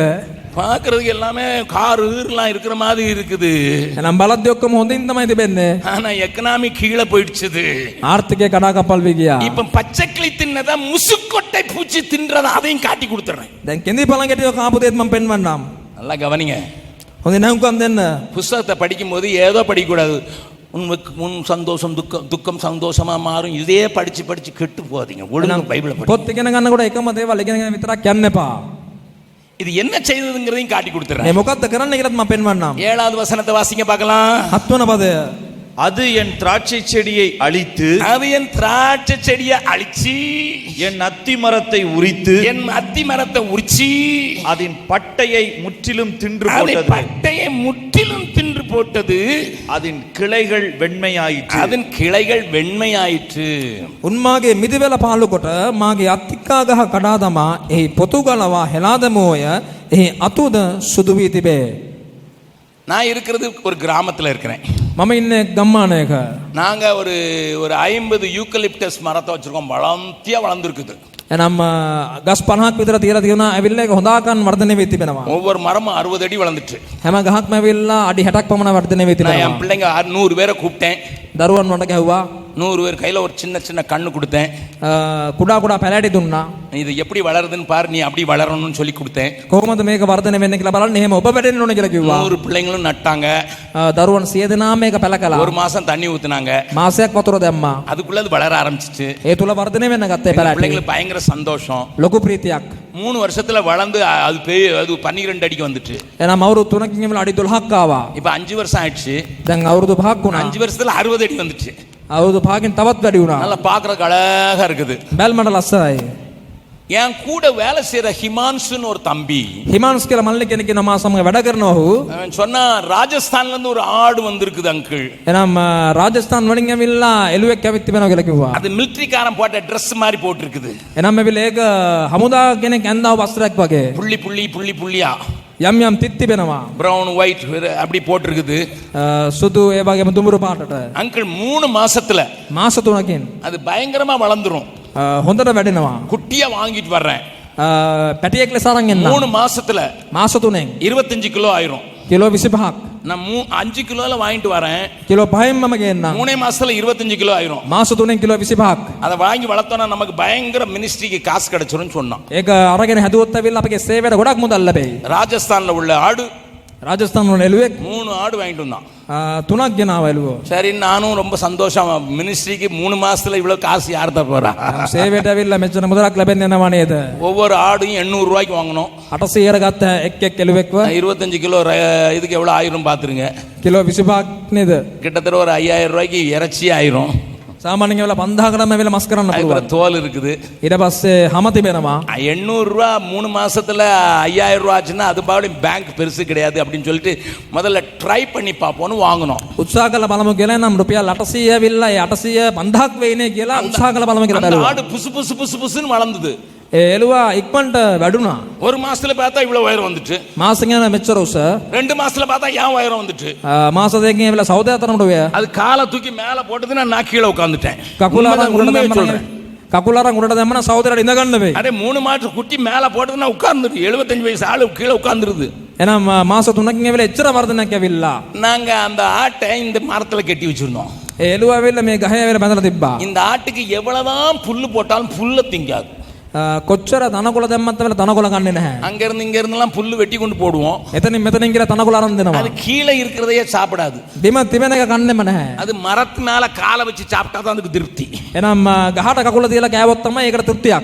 சிலருக்கு வீட்டுல என்னதான் நல்லா செஞ்சாலும் ஹோட்டல்ல சாப்பிட்டா தான் திருப்தி. සමහර අයට වෙලා ගෙදර ஃபாஸ்ட் ஃபுட் சாப்பிட்டு பழக்கப்பட்டவங்க இல்ல நம்ம. එහෙනම් සමහර අයට ගෙදර කොච්චර හොඳට ඉවුවත් වෙලා කඩෙන් කෑවොත් තමයි වෙලා ඒගොල්ලන්ට තෘප්තියක් තිබෙන්නේ. நாங்க மேல ஒண்ணும் வைக்காதனால அது பட்டையை உரிச்சு சாப்பிட ஆரம்பிச்சது. එහෙනම් ඇවිල්ලා ගහෙන් කන්න ගත්ත ඇවිල්ලා ගහ උඩ මුකුත් තිබෙන්නේ නැති නිසා. நான் நினைச்சேன் பட்டையை தானே சாப்பிடுது. ගහේ ගෑලි නේද කන්න කියලා හිතුවා. மரத்தை சாப்பிடாம தான் நல்லது. ගහ කන්න නැතුව තිබ්බොත් හොඳයි කියලා හිතුවා. ஆனா ஒரு மாசத்துல මාසෙකින් அந்த மரம் ஒரு மாதிரி நரங்க ஆரம்பிச்சது. ඒ ගහ ටිකෙන් ටික ඇවිල්ලා වැනෙන්න ගත්තා. ஆடு பெருசாச்சுது. එළුවා වැඩුණා. பட்டை இன்னும் உரிச்சுது. එනම් ගහේ එක්ක කෙඳිරිය ගන්න ගත්තා. 3வது மாசத்துல மரம் பட்டு போச்சு. තුන්වෙනි මාසෙ වෙලා ගහ නැති වුණා. நான் சொன்னேன், டேய் ஹிமான்சு என்ன ஆடடா கொண்டு வந்த? හිමානුස මොකද්ද ගෙනා බැලුවා. என் மரத்தெல்லாம் கெட்டு போயிரும் போல, வெட்டிடா ஆட வெட்டு. ගහ ඔක්කොම ඇවිල්ලා නාස්ති කරගෙන ඇවිල්ලා එළුවාව කපන්න කියලා කිව්වා. அப்பதான் தெரிஞ்சது එතකොට තමයි දන්නේ ஒரு மரத்துக்கு பட்டை எவ்வளவு முக்கியம்னுட்டு. ඒ ගහකට ඇවිල්ලා තිබෙනා ඔය වටේ තිබෙන කෙඳි ප්‍රමාණය වට ප්‍රමාණය කොච්චර වැදගත්ද කියලා. சொல்லுங்க. ළඟ ඉන්න කෙනාගේ අතල්ලා කියනවා. சபையானாலும் සභාවක් වේවා. சபையானாலும் සභාවක් වේවා. குடும்பமானாலும் පවුලක් වේවා. தனி வாழ்க்கையானாலும் පුද්ගලික ජීවිතය වේවා. உங்களை கவரிங் ரொம்ப முக்கியம். එනම් ඔබ වටේ තිබෙනා දේ වැදගත්. இப்ப வர்ற ஆட்டம் பாட்டம்லாம் என்ன செய்யறான் தெரியுமா? ஏழை ஏறி நின்னுட்டு பட்டையை விரிச்சு தின்னுக்கிட்டு நீனு காலப்பாரு காலப்பாரு காலப்பாருன்னு ஆடுறான். இது பட்டையை திங்குறாங்கிறது உனக்கு தெரியல. එන හැම දෙයක්ම ඇවිල්ලා හැම එකකම නටුමක්ම ඇවිල්ලා වටේ තිබෙනා දේවල් එක් එක් නාස්ති කරමින් යනවා නටුම් තමයි තිබෙන්නේ දැන්. நம்ம பாலிய பிள்ளைங்களையும் ஹோய் ஹோய் ஹோய் இதென்ன என்ன ஹோய் ஹோய் இயேசுவே பத்திரமா இருக்கும் இவர் அடிச்சிட்டு அடி வாங்கிறான் இது மட்டும். අපේ තරුණ අයත් ඇවිල්ලා මේකත් එක්කම ගිහිල්ලා ඇවිල්ලා මේ නටුම් මේ වැයුම් වලටම වුණුත් යනවා. அது பட்டையை உரிச்சி ඒ වටේ තිබෙනා වූ දේ කමින් கிளைகளை வெண்மையாக்கி එනම් එක් එක් අතු නාස්ති කර வெளியரங்க கோலமாக்கி விட்டது. ඒ අවලක්ෂණ භාවයට පත් කළා. லிசன் ඇහුම්කන් දෙන්න. நன்றாய் கவனியுங்கள். හොඳින් ඇහුම්කන් දෙන්න. இன்றைக்கு தேவனுடைய ஆலயத்திலேயும் உன்னுடைய குடும்பத்திலேயும் உன்னுடைய பிள்ளைகளுடைய வாழ்க்கையிலும் அவர்களை சுற்றி மூடப்பட்டிருக்கிற கவரிங்கை இந்த சாதாரண கவரிங்கள் தின்று விட்டன. අද දෙවියන් වහන්සේගේ මාලිගාව තුල තේයාන් කරන ඔබගේ පවුල් වල වටේ තිබෙනා වූ වලල්ල කියනා වූ දේවල් ඒ දේ නාස්ති කර තිබෙන්නේ. நம்ம நினைக்கிறோம் இது மாடர்ன் உலகம், மாடர்னா இருந்தாதான் வாலிபர்கள் உள்ள வருவாங்க. අපි හිතනවා මේක නවීන ලෝකයක්, නවීනව ජීවත් වුණොත් තමයි තරුණයන් ඇතුළට ගන්න පුළුවන් කියලා. உங்க வயசு என்ன தம்பி? 31. வாலிபர் தானா? சரி, ஏசு மாதிரி இருக்கிறாரு அதனால 31. 31 வயசுல நீங்க ஏசு விட்ட எவன் கிழிஞ்ச பேண்ட பார்த்துட்டு வந்தீங்க? பார்க்கலையா? கிழிஞ்ச பேண்ட பார்த்து ஏசு விட்ட வரலையா? இது என்ன இவர் என்ன இவர் வைசாலி மாதிரில பேசுறாரு. கல்வாரியை பார்த்தேன்யா, எனக்காக கிழிக்கப்பட்ட இயேசுவை பார்த்தேன். எனக்காக கிழிஞ்ச பேண்ட் போட்டவனை பார்க்கல. நம்புறவங்க மாத்திரம் ஒரு அல்லேலூயா சொல்லலாமா? මා වෙන නිර්නාව යේසුස් වහන්සේ විතරක් බැලුවා නම් ධනේස්වල பாவி துரோகி சண்டாளன் நானாயினும், பாவி துரோகி சண்டாளன் நானாயினும், பாதகம் போக்கி பரிவுடன் ரட்சித்த கல்வாரியே கல்வாரியே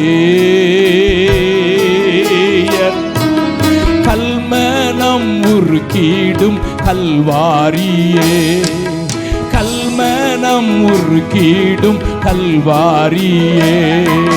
முள்மூடி சூடியே மூன்றாணி மீதிலே, முள்மூடி சூடியே மூன்றாணி மீதிலே, கள்ளனை போல என் காதலன் தொங்கிடும் கல்வாரியே, கல்வாரியே. கல்மனம் உருக்கிடும் கல்வாரியே, கல்மனம் உருக்கிடும் கல்வாரியே. எண்ணும் நன்மை ஏதும் என்னிலே இல்லையே, எண்ணும் நன்மை ஏதும் என்னிலே இல்லையே. பின்னையே நேசித்தீர் என்ன என் பொன்னாதா கல்வாரியே, கல்வாரியே. கல்மனம் உருக்கிடும் கல்வாரியே, கல்மனம் உருக்கிடும் கல்வாரியே. இவ்வித அன்பை நான் எங்குமே காணேனே, இவ்வித அன்பை நான் எங்குமே காணேனே. எவ்விதம் இதற்கீடு ஏழை நான் செய்குவேன் கல்வாரியே, கல்வாரியே. கல்மனம் உருக்கிடும் கல்வாரியே, கல்மனம் உருக்கிடும் கல்வாரியே. தேசமே, දේශ உன்னுடைய சமாதானத்தை, නුඹේ සමාදානය, உன்னுடைய உறவை, නුඹේ සම්බන්ධකම්, உன்னுடைய பொருளாதாரத்தை ආර්ථිකය பச்சை புழுக்கள் கெடுத்து போட்டது, නම් පළඟැටියෝ නාස්ති කළෝ ඒවා, வெட்டு கிளிகள் தின்று போட்டது, කෙඳි පළඟැටියෝ ඒවා නැති කළේය, பச்சை கிளிகள் தின்று போட்டது, කෙඳි පළඟැටියෝ ඒවා කපා ඉවත් சுத்தத்தை කළේ, பூச்சியும் தின்று போட்டது. කපන පළඟැටියෝ ඒවා කෑවෝය. நன்றாய் கவனி இலங்கை தேசமே, හොඳ නවුම් කන්දර ලංකා දේශය. நான் தீர்க்க தரிசன வார்த்தைகளை சொல்லிக் கொண்டிருக்கிறேன். මනාගත වාක්‍යයක් ලෙසයි මම කියන්නේ. யுத்தம் அழித்ததை விட்டுவிட்ட காரியங்களை එනම් යුද්ධය නැති කළා වූ කාර්යයන්, அரசியல் குழப்பம் அளித்தது, එනම් දේශපාලනයේ කැළඹිලි සහගතකම් නැති කළේය. அரசியல் குழப்பம் அளித்ததை දේශපාලනයේ කැළඹිලි සහගතකම් නිසා ඇති වුණා වූ දේවල්, கடன் சுமை அழித்துக் கொண்டிருக்கிறது. එනම් ණය බර නුඹ නැති කරමින් තිබෙන්නේය. ஆகையினால் தான் இந்தியா ஒரு பக்கம், சைனா ஒரு பக்கம், யாராயிலும் முழுங்கலாம் என்று பார்த்து கொண்டிருக்கிறது உன் தேசத்தை. ඒ නිසා තමයි ඉන්දියාව එක පැත්තකින් චීන දේශයේ තව පැත්තකින් කවුද ගිරින්න පුළුවන් කියලා බලාගෙන You are in ඉන්නවා. danger, sir. එනම් ඔබ සියල්ල අහිමි කරගත්ත You are in කෙනෙක්. danger.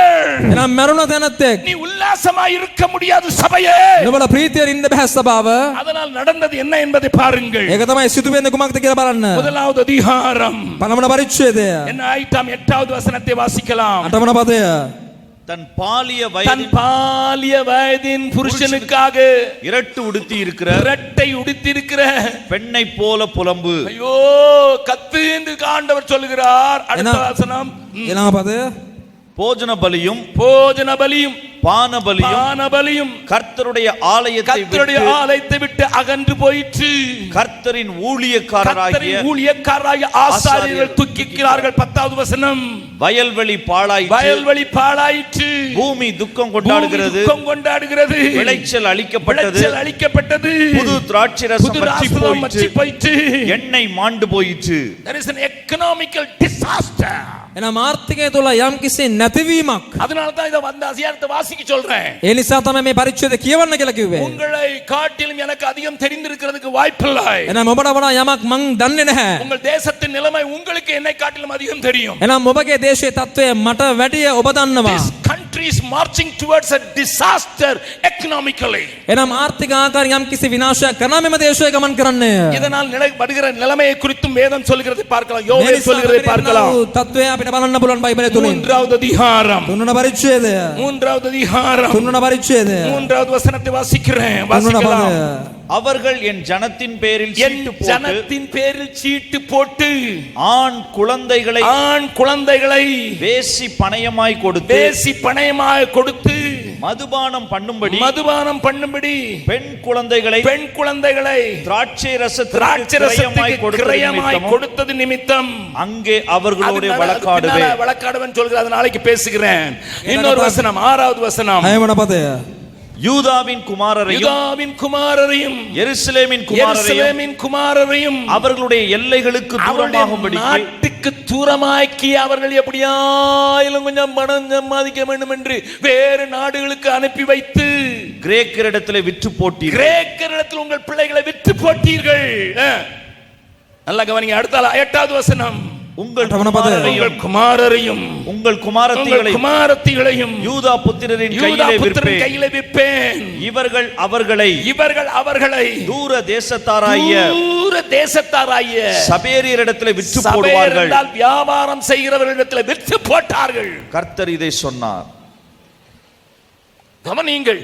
ஒரு தீர்க்க தரிசன செய்தி உங்களோடு கூட பேசிக் கொண்டிருக்கிறேன். பிடித்தாலும் சரி பிடிக்காவிட்டாலும் சரி என்னுடைய கடமையை செய்கிறேன்.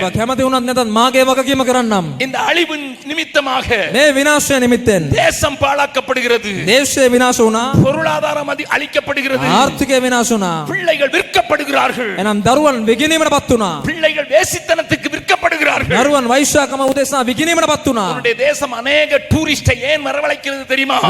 විදේශිකයන්ව සංචාරකයන්ට එන්න දෙන්නේ. கடற்கரையில சுற்றி பார். එනම් බෙරළබඩ ප්‍රදේශන් බලන්න. அங்கே ஹோமோசெக்சுவல்காக, එතන ඇවිල්ලා සමලිංගික සේවනය, சைல்ட் ப்ராஸ்டிடியூஷனுக்காக, වෛශ්‍යාකම්, ஆயிரங்கள் ஒவ்வொரு நாளும் நாட்டை நோக்கி வருகிறார்கள் என்பது உனக்கு தெரிந்திருக்க வேண்டும். දහක් සෙනග ඔබගේ දේශයේ කරා දේශයේ බලමින් පැමිණෙන්නේ. பட்டை உரிக்கப்படுகிறது.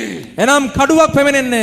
உனக்கு அது வெண்மையாய் தெரிகிறது. නුඹට ඒක ඇවිල්ලා තම සුදු පැහැතිව පෙනෙන්නේ. நினைக்கிறாய் பட்டை உரித்தால் வெள்ளவெளேன்னு இருக்கிறது நினைக்கிறாய். ඔබ හිතනවා මේක සුදුවට තිබෙනවා කියලා. அது உன்னை அழிக்க போகிறது. ඒක ඔබ විනාශ කරන්නේ. தேசத்தை அழிக்க போகிறது. දේශය විනාශ කරන්නේ. நீங்க கேப்பீங்க, ඔබට අහන්න පුළුවන්. ஐயா இந்த யோவேலை பத்தி கொஞ்சம் சொல்லுங்க, எந்த நேரத்துல சொன்னாருன்னு சொல்லுங்க ஐயா. யோவேல் ගැන පොඩ්ඩක් කියන්න. யோவேல் මොන වෙලාවෙද මේක කිව්වේ කියලා. யோவேல் எந்த ராஜாவின் நாட்களிலே தீர்க்க தரிசனம் சொன்னான் என்று எழுதப்படவில்லை. யோவேல் කිසියම් රජෙක්ගේ කාලය වෙන අනාගත වාක්‍ය කිව්වයි කියලා ලියලා නැහැ. எல்லா தீர்க்கதரிசிகளை குறித்தும் ஆண்டவருடைய வார்த்தையிலே சொல்லப்பட்டிருக்கிறது. හැම අනාගත වතුරු කෙනෙක් ගැනම වෙල්ල වචනේ ලියා තිබෙනවා. யோதாம் காலத்திலே தீர்க்க தரிசனம் சொன்னான். ඔව් யோதாம் රජුගේ කාලේ අනාගත වාක්‍ය කිව්වා. உசியா காலத்திலே தீர்க்க தரிசனம் சொன்னான். උසියා රජුගේ කාලේ අනාගත වාක්‍ය කිව්වා. யோசபால் காலத்திலே தீர்க்க தரிசனம் சொன்னான். யோசாபாත් රජුගේ කාලේ අනාගත වාක්‍ය කිව්වා. யோசியா காலத்திலே தீர்க்க தரிசனம் யோசியா රජුගේ කාලේ අනාගත වාක්‍ය කිව්වා. அப்படிதான் எல்லா தீர்க்கதரிசிகளை குறித்தும் எழுதப்பட்டிருக்கும். එහෙම තමයි හැම අනාගත වතුරු කෙනෙක් ගැනම ලියා තිබෙන්නේ. ஆனால் யோவேல் எந்த காலத்துக்குரியவன் என்று எழுதவில்லை. නමුත් யோவேல் කුමන කාලයද කියලා ලියලා නැහැ. வேத பண்டிதர்கள் நினைத்தார்கள். එහෙනම් බයිබලය ගැන හදාරපු මනුෂ්‍යයන් කිව්වද? ஓசியாவுக்கு பிறகு இது நடந்திருக்கிறது. එහෙනම් හොසියාට පසුව මේක සිදු වී තිබෙනවා. ஓசியா எந்த ராஜாவின் காலத்தில் தீர்க்கதரிசனம் சொன்னான்? முதலாவது அதிகாரத்தின் முதலாவது வசனத்தை வாசிக்கலாம். හොසියා කුමන රජගේ කාලේද අනාගත වාක්‍ය කිව්වේ? පළවන පරිච්ඡේදයේ පළවන පදය. හොසියා අනාගත වතුරුගේ පොත முதலாவது அதிகாரம் பலவன பரிச்சேது முதலாவது வசனத்தை வாசிக்கலாம். பலவன பத. யூதா தேசத்து ராஜாக்களாகிய உசியா யோதாம் ஆகாஸ் எசேக்கியா என்பவர்களின் நாட்களில் இவன் பேசினான். நாம் யூதாஹி රජව උසියාගේද යෝතාම්ගේද ආහස්ගේද හෙසකියාගේද දවස්වල ஆகையினாலே ඒ නිසා வேதத்தை ஆராய்ந்து அறிந்தவர்களும் එනම් බයිබලය ගැන විමසන මනුෂ්‍යයන්ද சரித்திரத்தை ஆராய்ந்து அறிந்தவர்களும் ඉතිහාසඥයන්ද எசேக்கியாவின் காலத்திற்கு பின்பு மனாசே என்கிற அவனுடைய மகனுடைய காலத்தில் இவன் தீர்க்க தரிசனம் சொல்லி இருக்க வேண்டும் என்று நினைத்து එනම් හෙසකියාගෙන් පසුව හෙසකියාගේ පුත්‍ර වූ මනාසේගේ කාලේ අනාගත වාක්‍ය කියා ඇති කියලා හිතලා ஓசியாவின் புத்தகத்தில் யோவேலை வைத்திருக்கிறார்கள். එනම් හොසියා අනාගත වතුරට පසුව யோவேல்ගේ පොත තිබ්බා. நான் சொல்கிறது நன்றாய் கவனியுங்கள். මම කියන දේ හොඳින් අහුම්කම් දෙන්න. நான் தான் சொல்கிறேன், வெறும் வாக்குத்தத்தத்தை பார்த்துட்டு பைபிளை நீ நினைக்காத பைபிள்னுட்டு. එනම් පොරොන්දු විතරක් බලලා ඒක තමයි බයිබලය කියලා හිතන්න එපා. இது மந்திர புத்தகம் அல்ல. ඒක මන්ත්‍ර පොතක් නෙවේ. 1000 தோத்திரம் சொன்னா போதும் எல்லாம் ஓடிරුம்னு சொல்றதுக்கு மந்திர புத்தகம் அல்ல. එනම් ප්‍රශංසා 1000ක් කිව්වොත් වෙලා ඇති කියලා කියන්න මේක මන්ත්‍ර පොතක් නෙවේ. அதுல இலங்கை தமிழர்கள் ஏராளமாய் மாட்டிக்கொண்டிருக்கிறது அறிவேன். ලංකාවේ දෙමළ මනුෂ්‍යයන් බොහෝ දෙනෙක් ඒකට හසු වෙනවා කියලා මම දන්නවා. நல்லா கவனிங்க. හොඳින් අහුම්කම් දෙන්න. அப்ப மனாசே காலத்துல என்னையா நடந்தது? මනාසේගේ කාලේ මොකක්ද උනේ? எசேக்கியாவினுடைய மகனாய மனாசின் காலத்துல என்ன நடந்துச்சு? එනම් හෙසකියා රජුගේ පුත්‍ර වූ මනාසේ රජුගේ කාලේ මොකක්ද උනේ? வேகமாக உங்களுடைய கவனத்தை திருப்ப வாஞ்சிக்கிறேன். වේගයෙන් ඔබගේ අවධානය හරවන්න කැමතියි. நாளைக்கு பாஸ்டர்ட்ட 2 மணி நேரம் கேட்க போறேன், அதனால முடிச்சு தான் போவேன். එනම් හෙට වෙලා පාලකතුමාගේ පැය දෙකක් ඉල්ලන්න යනවා මම. நான் இன்னைக்கு 1.5 அதிகாரம் படிக்க சொல்லி இருக்கேன், அதை கொஞ்சம் புரிந்து கொள்வதற்காக சொல்ல விரும்புகிறேன். එනම් පරිච්ඡේද එකමාරක් කියවන්න කිව්වා, ඒක තේරුම් ගන්න මිනිස්සු මම කියන්නම්. எசேக்கியாவுக்கு ராஜா எசேக்கியாவுக்கு ஆண்டவர் 15 வருஷத்தை கூட்டி கொடுத்தார். உங்களுக்கு தெரிந்திருக்கலாம். එනම ඔබ දන්නවා ඇති හෙසකියා රජට වෙලා ස්වාමීන් වහන්සේ අවුරුදු 15ක් වැඩි කර දුන්නා. ஆண்டவர் சொன்னா, ස්වාමීන් වහන්සේ කිව්වා ஏசாயா தீர்க்கதரிசியின் மூலமா අනාගතවතු ඒසායා තුලින් நீ உன் வீட்டை ஒழுங்குபடுத்து, ඔබේ නිවස හරි ගස්සන්න. சாக போற. ඔබ මැරෙන්න යනවා. ஆனா எசேக்கியா அழுதான். ඔබ හෙසකියා අඬුවා. ஆண்டவர் எனக்கு ஒரு ஆம்பளை பிள்ளை இல்ல, ස්වාමීන් මට පුතෙක් නැහැ. என் இடத்துல ஆள்றதுக்கு ஆள் இல்ல, මාගේ ස්ථානයේ පාලනය කරන්න කෙනෙක් නැහැ. வாக்குத்தத்தம் பண்ணின அந்த சிங்காசனத்துல ஆள் இல்லாம போயிரும். ඔබ ලබා දුන්න පොරොන්දු අනුව සිංහාසනයේ කෙනෙක් නැති වුණා. புறாவை போல புலம்பினா, යම් විලාපයක් නැගුවා. சுவர்புறமாய் திரும்பி கொண்டு அழுதான். බෙත්තිය දෙසට හැරිලා විලාප නැගුවා. ஏசாயா முற்றத்தில் போயிருக்கும் போது ඒසායා මිදුල ළඟට ගිය වෙලාවේදී ஆண்டவர் ஏசாயா பார்த்து சொல்றாரு, ස්වාමීන් වහන්සේ ඒසාට කිව්වා திரும்ப போடா திரும்ப போடா. ආයෙත් යන්න. அவன் அழுகுறான். අඬනවා. எனக்கு கஷ்டமா இருக்குது, මට අමාරුයි. 15 வருஷத்தை கொடுக்கிறேன். අවුරුදු 15ක් ලබා දුන්නා. அப்படி அழுது பெற்றுக்கொண்ட 15 வருஷத்துல එහෙම අඬලා ලබාගත් අවුරුදු 15 තුල என்ன நடந்ததுன்னு வாசிக்கலாம். මොකද වෙන්නේ කියලා බලමු. 2 ராஜாக்கள் දෙක රාජාවලිය 21வது அதிகாரம். 21 වන පරිච්ඡේදය. 2 ராஜாக்கள் 21வது அதிகாரம் 21 වන පරිච්ඡේදය. 1வது வசனம் வாசிக்கலாம். පළවන පදය. மனாசே ராஜாவாகிற போது அவனுடைய மகனாய, அதுக்கு முந்தின வசனம் இருக்குது 21 வாசித்துருங்க. அதுல முந்தின அதிகாரத்துல 20. 20 වන පරිච්ඡේදය 21 වන පදය. எசேக்கியா தன் பிதாக்களோடு நித்திரை அடைந்த பின்பு அவன் குமாரனாகிய மனாசே அவனுடைய குமாரனாய மனாசே அவன் ஸ்தானத்தில் அவன் ராஜாவானான். ஸ்தானத்தில் ராஜாவானான். மனாசே ராஜாவாகிற போது மனாசே ராஜாவாகிற போது 12 வயதாயிருந்து, நல்ல கவனிங்க, හොඳින් නම්කම් දෙන්න. ஆண்டவரிடத்துல 15 வருஷம் அழுது பெற்றுக்கொண்டு குழந்தையும் பெற்றுக்கொண்டான். දෙවියන් වහන්සේ ගෙනවිල්ලා අවුරුදු 15ක් වැඩි කරලා ඉල්ලගත්තා. දරුවෙකුත් ලැබුණා. அந்த எக்ஸ்டெண்டட் பீரியட்ல பிறந்த ஆள் இவர் மனாசே. එනම් වැඩිපුර ලැබුණා වූ එම අවුරුදු 15 තුල ඉපදිච්ච පුතා තමයි මනාසය. எசேக்கியா அவனுக்கு உச்சி முத்தம் முதலாம் சொல்லான், பா தம்பி, நான் ஆண்டவர்கிட்ட அழுததுனால எனக்கு ஆயுச கூட்டி கொடுத்தாரு, பிள்ளையும் கொடுத்தாரு. එසේකියා ඇවිල්ලා ඌ සිම්ම කෙනෙක් කියනවා කාරණාවක් තමයි ඇවිල්ලා දෙවියන් වහන්සේගෙන් අඬලා අවුරුදු 15ක් ලබා ගත්තා. දෙවියන් වහන්සේලා බවත් ලබා දුන්නා. மனாசே எப்படி இருந்தான்னு பாருங்க. එනම් ඒ මනාසය කොහොමද හිටියේ කියලා බලමු. நன்றாக கவனியுங்கள். හොඳින් නම්කම් දෙන්න. ஆமா 3வது வசனத்திலிருந்து வாசிக்கலாம். 3 වන පදය. தன் தகப்பனாகிய எசேக்கியா தன் தகப்பனாய எசேக்கியா இடித்து போட்ட மேடைகளை இடித்து போட்ட மேடைகளை திரும்பவும் கட்டி பாகாலுக்கு பலிபீடங்களை எடுப்பித்து இஸ்ரவேலின் ராஜாவாகிய ஆகாப் செய்தது போல விக்கிரகத்தோப்பை உண்டாக்கி வானத்தின் சேனைகளை எல்லாம் பணிந்து கொண்டு, அதாவது நட்சத்திரம் குறியெல்லாம் பார்த்து அவைகளை சேவித்தான். பக்கத்துல உங்க கையை பிடிச்சு சொல்லுங்க, ළඟ ඉන්න කෙනාගේ අතල්ලා කියන්න. பிள்ளைக்கு முத்தம் கொடுக்கறதெல்லாம் சரிதான், දරුවට සිම්මිනේක ඔක්කොම හොඳයි. ஆண்டவர் எனக்கு அதிசயம் செஞ்சான்னு சொன்னது அல்லதான். ස්වාමීන් වහන්සේ මට පුදුමයක් කළා කියන එක හොඳයි. உண்மை தேவன் அவனுக்கு காட்டு, සැබෑ වූ දෙවියන් වහන්සේ පෙන්වන්න. எப்படி நடக்கணும்னு காட்டு, කොහොමද ගමන් කරන්න ඕනේ කියන එක පෙන්වන්න. காட்டாத போது එම පෙන්නුවේ නැත්තම් ஏன் தெரியுமா, මොනවද දන්නවද? எசேக்கியாவுக்கு சுகமான உடனே එසේකියා සුව වුණ ගමන් பாபிலோன் வந்து கொஞ்சம் விசிட்டர்ஸ் வந்தாங்க. නම් බබිලෝනෙන් ඇවිල්ලා ආගන්තුකයක් ටිකක් ආවා. அந்த விசிட்டர்ஸ் ஆண்டவர் எனக்கு சுகம் கொடுத்தாருன்னு சொல்லல. ඒ ආගන්තුකයන්ට ඇවිල්ලා ස්වාමීන් වහන්සේ සුවේ දුන්නා කියලා කිව්වේ නැහැ. ஐ பாட் a new car, கொஞ்சம் வந்து பாருங்க, கார் මම வாங்கியிருக்கேன், අලුත් வாහනයක් ගත්තා. வீடு வாங்கியிருக்கேன், අලුත් ගයක් ගත්තා. வயல் வாங்கியிருக்கேன்.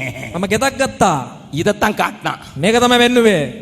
காட்ட வேண்டியவரை ஊர்க்காரனுக்கும் காட்டல, එනම් පෙන්වන්න ඕන දේවල් නෙවෙයි. உள்ளு வீட்டுக்குள்ளேயும் காட்டல. එනම් ඇතුළත නිවසත් නෙවෙයි. பக்கத்துல கையை பிடிச்சு சொல்லுங்க, ළඟ ඉන්න කෙනාට කියන්න. உங்க கதையை சொல்றாங்களோ, ඔබගේ කතාවත. காட்ட வேண்டியதை ஊர்க்காரனுக்கும் காட்டல, உள்ளு வீட்டுலயும் காட்டல. එනම් පෙන්වන්න ඕන දේවල් වෙලා ගමේ කෙනාටත් නැහැ, ඇතුළේ ගෙදර ඉන්න කෙනාටත් නැහැ. எப்பா ஆண்டவர் தான்ப்பா யெகோவா தெய்வம் தான்ப்பா எனக்கு உதவி செஞ்சாரு. යෙහෝවා දෙවියන් වහන්සේ තමයි මට උපකාර කළේ. அவரிடத்துல நீ சேவிக்கணும்பா. එයාට සේවය කරන්න ඕනේ. பாகால் என்று சொல்கிற ப்ராஸ்பரிட்டி, செழிப்பு தெய்வத்தினுடைய பலிபீடத்தை உடைக்கணும்டா. එනම් බාල් නැමැති ඇවිල්ලා සබලත්වයේ දෙවියාගේ ඇවිල්ලා එම පූජාසනය කඩන්න ඕනේ. செழிப்பு உபதேசத்தை கொண்டு வர்றவனை கொல்லணும்டா. එනම් සබලත්වයේ ඉගෙනීම් කියන කෙනාව මරන්න ඕනේ. அத சொல்றதை விட்டுட்டு ඒක කියන එකත් හැරලා இவர் ஆண்டவர் என்னை ஆசீர்வதித்திருக்கார், பத்தியா பத்தியா பத்தியா பத்தியா அது கொடுத்தாரு. எங்க தாத்தா மெகாஃபோன் வச்சு போனாருங்க பாரு, டங்கு டங்கு, எத்தனை போர், 1 2 3 4 5 6 7, பாரு பாரு பாரு பாரு பாரு பாரு பாரு பாரு. නම් ස්වාමීන් වහන්සේ මට මේක ලබා දුන්නා, මේක ලබා දුන්නා, මේ ආශිර්වාද ලබා දුන්නා කියලා තමයි ඔහු පෙන්නුවේ. இதனால මේ නිසා மனாசே அவன் அவங்க அப்பா எதெல்லாம் உடைச்சி போட்டு எழுப்புதலை கொண்டாந்தாரோ அதெல்லாம் இவர் திரும்ப கட்டிட்டாரு. එනම් මනාසය ඇවිල්ලා එනම් පියා මොනාද ඇවිල්ලා පිබිදීමක් ඇති කළේ, ඒ සියල්ල ඔහු නැති කළා. அதோடு நிக்கல. 5வது வசனம் வாசிங்க. 5 වන පදය. 5 6 கர்த்தருடைய ஆலயத்தின் 2 பிரகாரங்களிலும் வானத்தின் சேனைகளுக்கெல்லாம் பலிபீடங்களை நம்ம கட்டி இருக்கிற ஜூபிட்டர் மெர்க்குரி அது இது எல்லாத்துக்கும் இவருக்கு இப்ப கட்டிட்டார், பலிபீடத்தை கட்டி. தன் குமாரனை தீ மிதிக்க பண்ணி அட பாவி, පෞකාරය வந்து கையை பிடிச்சு சொல்லுங்க, அட பாவி. පෞකාරය අතල්ලා சொல்லுங்க ගියා. சொல்லுங்க, நான் சொல்றத கொஞ்சம் சொல்லுங்க. அட பாவி. පෞකාරය உங்களை சொல்லல, ඔබ නොවේ. மனாசையை சொல்றேன். මනාසර කිව්වේ. நல்ல கவனிங்கம்மா, கவனிங்கம்மா. හොඳින් නහුම්කම් දෙන්න.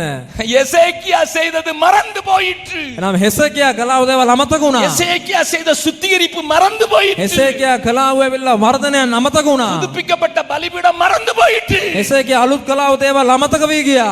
தம் மகனையே பிசாசுக்கு தீ பிடிக்க விட்டான். දැන් ඔහුගේ පුත්‍රයා ඇවිල්ලා යක්ෂයා වෙනුවෙන් ඇවිල්ලා එනම් ගිනිපාගන මිනිස් ලබා දුන්නා. நாள் பார்த்தான், දින බැලුවා. நிமிஸ்தம் பார்த்தான், යම් යම් දේවල් එනම් බැරි. அஞ்சனம் பார்த்தான், අංජනම් குறி சொல்றத பார்த்தான். එනම් අනවිනකාරයන් கர்த்தருக்கு கோபம் உண்டாக ස්වාමින් වහන්සේට කෝප කෙරෙව්වා. அவர் பார்வைக்கு பொல்லாப்பானதை மிகுதியாய் செய்தான். එනම් උන්වහන්සේගේ ඇස් සමුවේ එනම් නපුරුව තිබුණ දේවල් ගොඩක් කළා.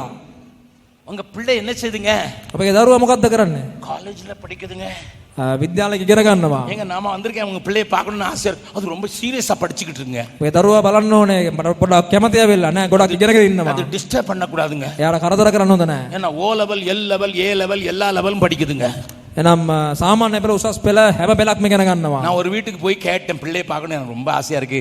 ஏன்னா நீங்க என்னைய ஜெபம் பண்ண சொன்னீங்க, நான் ஜெபம் பண்ணேன், நீங்க அழுதீங்க, உங்க அழுகையை கேட்டு ஆண்டவர் பிள்ளை கொடுத்தாரு, முகத்தை பார்க்கணும்னு ஆசையா இருக்குது. එනම් ඇවිල්ලා යාඥා කරන්න කියලා මට කිව්වා. මම යාඥා කළා දෙවියන් වහන්සේ ඔබගේ විලාපය අහලා වෙලා ළමයෙක්ව දුන්න වෙලේ ළමයා පොඩ්ඩක් බලන්න ඕනේ කියලා කිව්වා. பிரதர் இப்ப 6th ஸ்டாண்டர்ட் வந்திருக்கான், ஹை ஸ்கூல் வந்துட்டான்.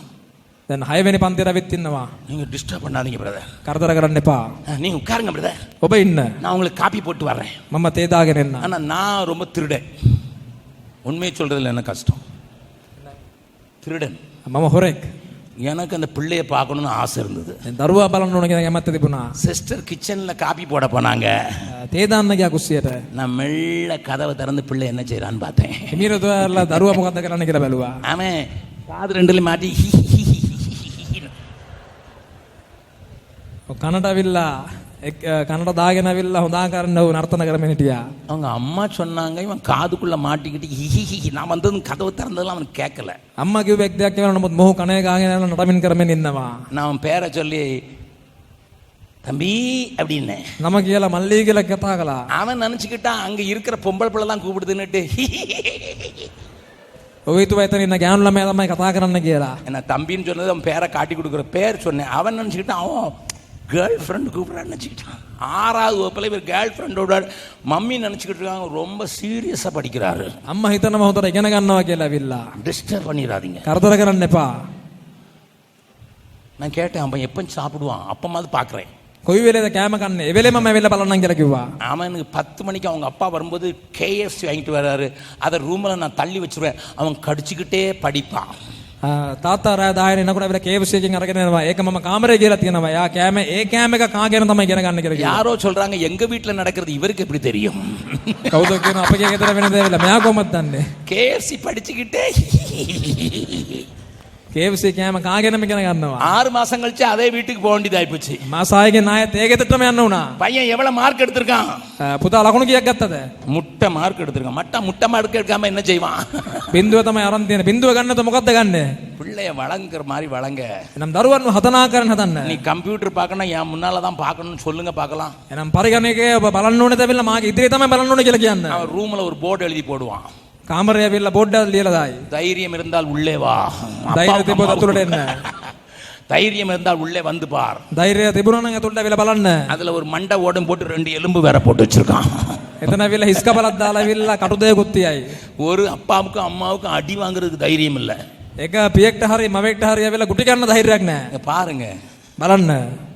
மனாசே මනාසේ மனாசே මනාසේ உன் பிள்ளைங்க எடுத்து දරුවන් විනාශ කර அதையும் தீ மிதிக்க வச்சு එනම් ගින්නට ලක් කරලා நாள் பார்த்து දින බලලා நட்சத்திரம் பார்த்து ශාස්ත්‍ර බලලා குறி பார்த்து මායම් ஆண்டவருக்கு பொல்லாப்பானதை செய்தது එනම් ස්වාමින් වහන්සේගේ සමය නපුරු දේවල් කළා. ஒரு சின்ன சிட்சை கொடுத்தார். එනම් කුඩා දඬුවමක් வாசிக்கலாம். කියවමු. 2 நாளாகமம் 2 32வது அதிகாரம் 32 වන පරිච්ඡේදය 33வது அதிகாரம் 33 වන 2 පරිච්ඡේදය நாளாகமம் 33வது அதிகாரம் 2 33 වන පරිච්ඡේදය அப்பொழுது வாசிக்கலாம். කියවමු.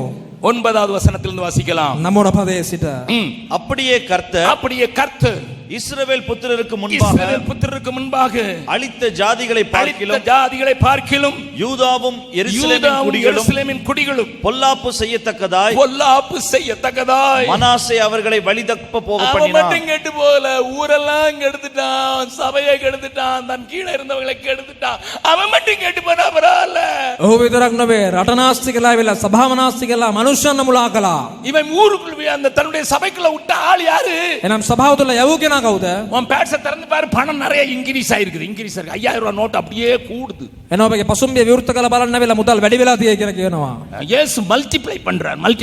එනම් යේසුස් වහන්සේගේ ගුණාත්ම එනම් මේක ගුණ කරන්නේ ඒක වැඩිපුර ලබා இவன் දෙන්නේ. செய்யற குரலி வித்த பத்தாதுன்னு இயேசு வேற கூட்டுக்குறான். එනම් යේසුස් වහන්සේවත් අඬ ගහන වෙලා මේ දේවල් වලට. இயேசு பேங்க்ல இருந்து பணத்தை திருடி இவன் பேட்ஸ்ல வைக்கிறான். அவன் பயங்கர திருடரா இருக்காரு. යේසුස් වහන්සේ බැංකුවේ මුදල් හොරකම් කරලා වෙලා මෙයාගේ පසුම්බිය වෙලා තියෙනවා. மொபைலை எடுத்து பாரு, உனக்கு அக்கவுண்ட்ல 10,000க்கு பதிலா 10 லட்சம் ரூபாய் ஆயிடுச்சு. 2 சைவர் இயேசு ஏத்தி விட்டாரு. අපගේ ජංගම දුරකථන නඩම් බලන්න වෙලා ඔබගේ එනම් බැංකුව ගෙනීමේ වෙලා තිබෙනා උදේ තවත් වැඩි වී ඇති. மோசமான ஆளையா இயேசு. එනම් නපුරු කෙනෙක් යේසුස් වහන්සේ. 2 சைவர் ஏத்தி விட்டாராம். එනම් බින්දු දෙකක් වැඩිපුර ලබා දුන්නා. புழுகுறான். බොරු කියනවා. வாம் பட்டைய உரிக்கிறான். එනම් නුඹේ දේවල් නාස්ති කරනවා. நீ நினைச்சிட்டு இருக்க பக்தர் அதிசயம் செய்கிறாருன்னு. ඔබ හිතන වෙලාව ස්වාමීන් වහන්සේ ආස්කම් කරනවා කියලා. අහන්න. Listen. අහුම්කම් දෙන්න. ஆண்டவர் என்ன செய்தான் பாருங்க. දෙවියන් වහන්සේ මොකද කළේ? அவன் தப்பி போனது மாத்திரம் இல்ல, எல்லாரையும் தப்பி போன்றதுக்கு வாட்ஸ்அப்ல வேற போட்டு விட்டுறான், யூடியூப்ல வேற போட்டு விட்டுறான். එනම් ඔහු කරන දේට වඩා ඇවිල්ලා ඔහු කරන දේවල් අනිත් අය පෙන්වන නිසා WhatsApp වල YouTube එකෙත් දානවා දැන්. வாட்ஸ்அப்பும் யூடியூபும் வாழ்கன்னு சொல்றவங்களா அல்லேலூயா சொல்லுங்க பார்க்கலாம். WhatsApp YouTube ජීවත් වේවා කියන අය කියන හලෙලුයා. ரொம்ப யோக்கிய மாதிரி நடந்துக்கிறாங்க. ஏன் செய்தி அதுல தானே பாக்குறீங்க? உங்க செய்தியை பார்க்காம நான் தூங்குறதுன்னு சொல்லி யூடியூப்ல தானே பாக்குறீங்க. நான் ඔබගේ දේශනා බලන්න නැතුව නිදා ගන්න නැහැ කියන අය වෙලා YouTube එකේනේ දේව බලන්නේ. நல்லா கவனிங்க, நல்லா கவனிங்க. ඔය නහුම්කම් දෙන්න. இவன் சர்ச்சு கெட்டு போனது மாத்திரம் இல்ல, ஊர் உலகத்துல இருக்க சர்ச்செல்லாம் கெடுக்கிறதுக்கு பார் எங்க சபையில தண்ணீர் திராட்சரசமா அது குடிக்கிறவன்லாம் அப்படியே ஆடுறான். මොහුගේ සභාව නරක වෙනවා වෙනුවට ඇවිල්ලා අනිත් සභාවවල නරක කරනවා ඇවිල්ලා බලන්න ඇවිල්ලා වතුර ඇවිල්ලා நல்லா கவனிங்க. මොදි නහුම්කම් දෙන්න. இது பொல்லாத காலம். මේක නපුරු කාලයයි. இது பொல்லாத காலம். නපුරු කාලයයි. எங்க சபையில நடக்கும் உன் சபையில நடந்தாலும் கர்த்தர் அசைவாடுகிறார் மேல புழுகுறான். එහෙනම් මේ සභාවේ තිබෙන දේ ඇවිල්ලා ඔබගේ සභාවේ තිබ්බොත් තමයි ස්වාමින් වහන්සේ සැරිසරන්නේ කියලා බොරු කියනවා. மனாசே கெட்டு போனது மாத்திரமல்ல, මනසගේ මුලාවීම පමණක් නොවේ. அந்த முழு யூதாவையும் எருசலேமின் குடிகளையும் தப்பி போக பண்ணினார். එහෙනම් මුළු යුදාවරු යෙරුසලමේ වැසියන් සියල්ලන්ම මුලා කළා. வாசிங்க 10வது வசனம். එවන 10 පදය. கர்த்தர் மனாசையோடும் அவனுடைய ஜனத்தோடும் பேசின போதிலும் அவர்கள் கவனிக்காதே போனார்கள். அருமையான பாஸ்டர் மணி அழகா ஜெபம் பண்ணார். ஆண்டவரே, பாலக மணி லස්සන යාත්‍රා කළා. சத்தம் கேட்கணும். අනාගත වතුරුන්ගේ හඬ හෙන්න ඕනේ. எங்க சபைகளுக்கு காதுல ஈயம் ஊதியாச்சு. අපගේ සභාවට ඇවිල්ලා සමන් ඇවිල්ලා අයියම් වක් කරලා තිබෙන්නේ. கவனிங்கள் சபையாரே. සභාව ඇහුම්කම් දෙන්න. நன்றாய் கவனியுங்கள். හොඳින් ඇහුම්කම් දෙන්න. மனாசே நாட்களில் நடந்தது இன்றைக்கும் நடக்கிறது. මනාසේගේ කාලේ සිදුනා උදේ දැනුත් සිදු වෙනවා. கர்த்தர் மனாசேயோடு பேசினார். ස්වාමින් වහන්සේ මනාසේ එක්ක කතා කළා. அவருடைய ஜனத்தோடு பேசினார். ඔහුගේ සෙනග එක්ක කතා කළා. அவர்களோ கவனிக்காதே போனார்கள். ඔවුන් ඇහුම්කම් දුන්නේ නැහැ. 11வது வசனம். 11 වන පදය. ஆகையால் கர்த்தர் ඒ නිසා ස්වාමින් වහන්සේ அசீரியா ராஜாவின் சேனாதிபதிகளை அவர்கள் மேல் வரப்பண்ணினார். அவர்கள் மனாசேயை முட்செடிகளில் பிடித்து 2 வெங்கல சங்கிலிகளால் அவனை கட்டி பாபிலோனுக்கு கொண்டு போனார்கள். මනාසේ உங்ககிட்ட கஸ்டா வந்தாங்களா பாபிலோன்காரங்க? ඔබලඟ ආගන්තුකයන් ලෙස පැමිණියා වෙලා බබිලෝනිය මනුෂ්‍යයන් உங்க வீட்டை பார்க்க வந்தாங்களே? ඔබගේ ගේ බලන්න ආව නේද? உங்க அப்பாவை அப்பாவுக்கு பொன்னாட போத்த வந்தாங்களே, ඔබගේ පියාට වෙලා රන් වස්ත්‍රයක් ලබා දුන්නාය නේද? அவங்க உன்னை கட்டி கூட்டிட்டு போயிட்டாங்களாடா. ඔවුන් විලංගු දාලාද ගෙන ගියේ? ஆனால் கர்த்தருக்கு ஸ்தோத்திரம். ස්වාමීන් වහන්සේට ප්‍රශංසා වේවා. வேதம் சொல்லுகிறது 12வது வசனம், ස්වාමීන් වහන්සේගේ වචනය කියනවා තේ 12 වන පදය. இப்படி அவன் அவன் நெருக்கப்படுகையில் இப்படி நெருக்கப்படுகையில் தன் தேவனாகிய கர்த்தரை நோக்கி தன் கெஞ்சி, தேவனாகிய கர்த்தரை நோக்கி கெஞ்சி கெஞ்சி தன் பிதாக்களின் தன் தேவனுக்கு பிதாக்களின் முன்பாக தேவனுக்கு முன்பாக மிகவும் தன்னை தாழ்த்தினான். அடுத்த வசனம் வாசிருங்க. அவரை நோக்கி அவன் விண்ணப்பம் பண்ணி அவன் கொண்டிருக்கும் விண்ணப்பம் போது பண்ணி கொண்டிருக்கிற போது அவர் அவன் அவன் கெஞ்சுதலுக்கு இறங்கி அவன் ஜெபத்தை கேட்டு அவனை திரும்ப எருசலேமில் உள்ள தன்னுடைய ராஜ்யத்திற்கு வரப்பண்ணினார். கர்த்தரே தேவன் என்று மோனாசே அறிந்தான். எல்லாரும் கரங்களை உயர்த்தி ஆண்டவருக்கு நன்றி சொல்லலாமா? ஏனென்றா என் ஆண்டவருக்கு பேர் இரக்கம் உள்ளவரே, மனதுருக்கம் உடையவரே, இரக்கம் உள்ளவரே, மனதுருக்கம் உடையவரே, நீடிய சாந்தம் நிறைந்து வாழ்பவரே, நீடிய சாந்தம் தயவு அன்பு நிறைந்து வாழ்பவரே. எல்லாரும் பாடலாமா? இரக்கம் உள்ளவரே, மனதுருக்கம் உடையவரே, இரக்கம் உள்ளவரே, மனதுருக்கம் உடையவரே, நீடிய சாந்தம் தயவு அன்பு நிறைந்து வாழ்பவரே, நீடிய சாந்தம் தயவு அன்பு நிறைந்து வாழ்பவரே. கரங்களை உயர்த்தி என் இயேசு ராஜா சோத்திரம், என் இயேசு ராஜா சோத்திரம்,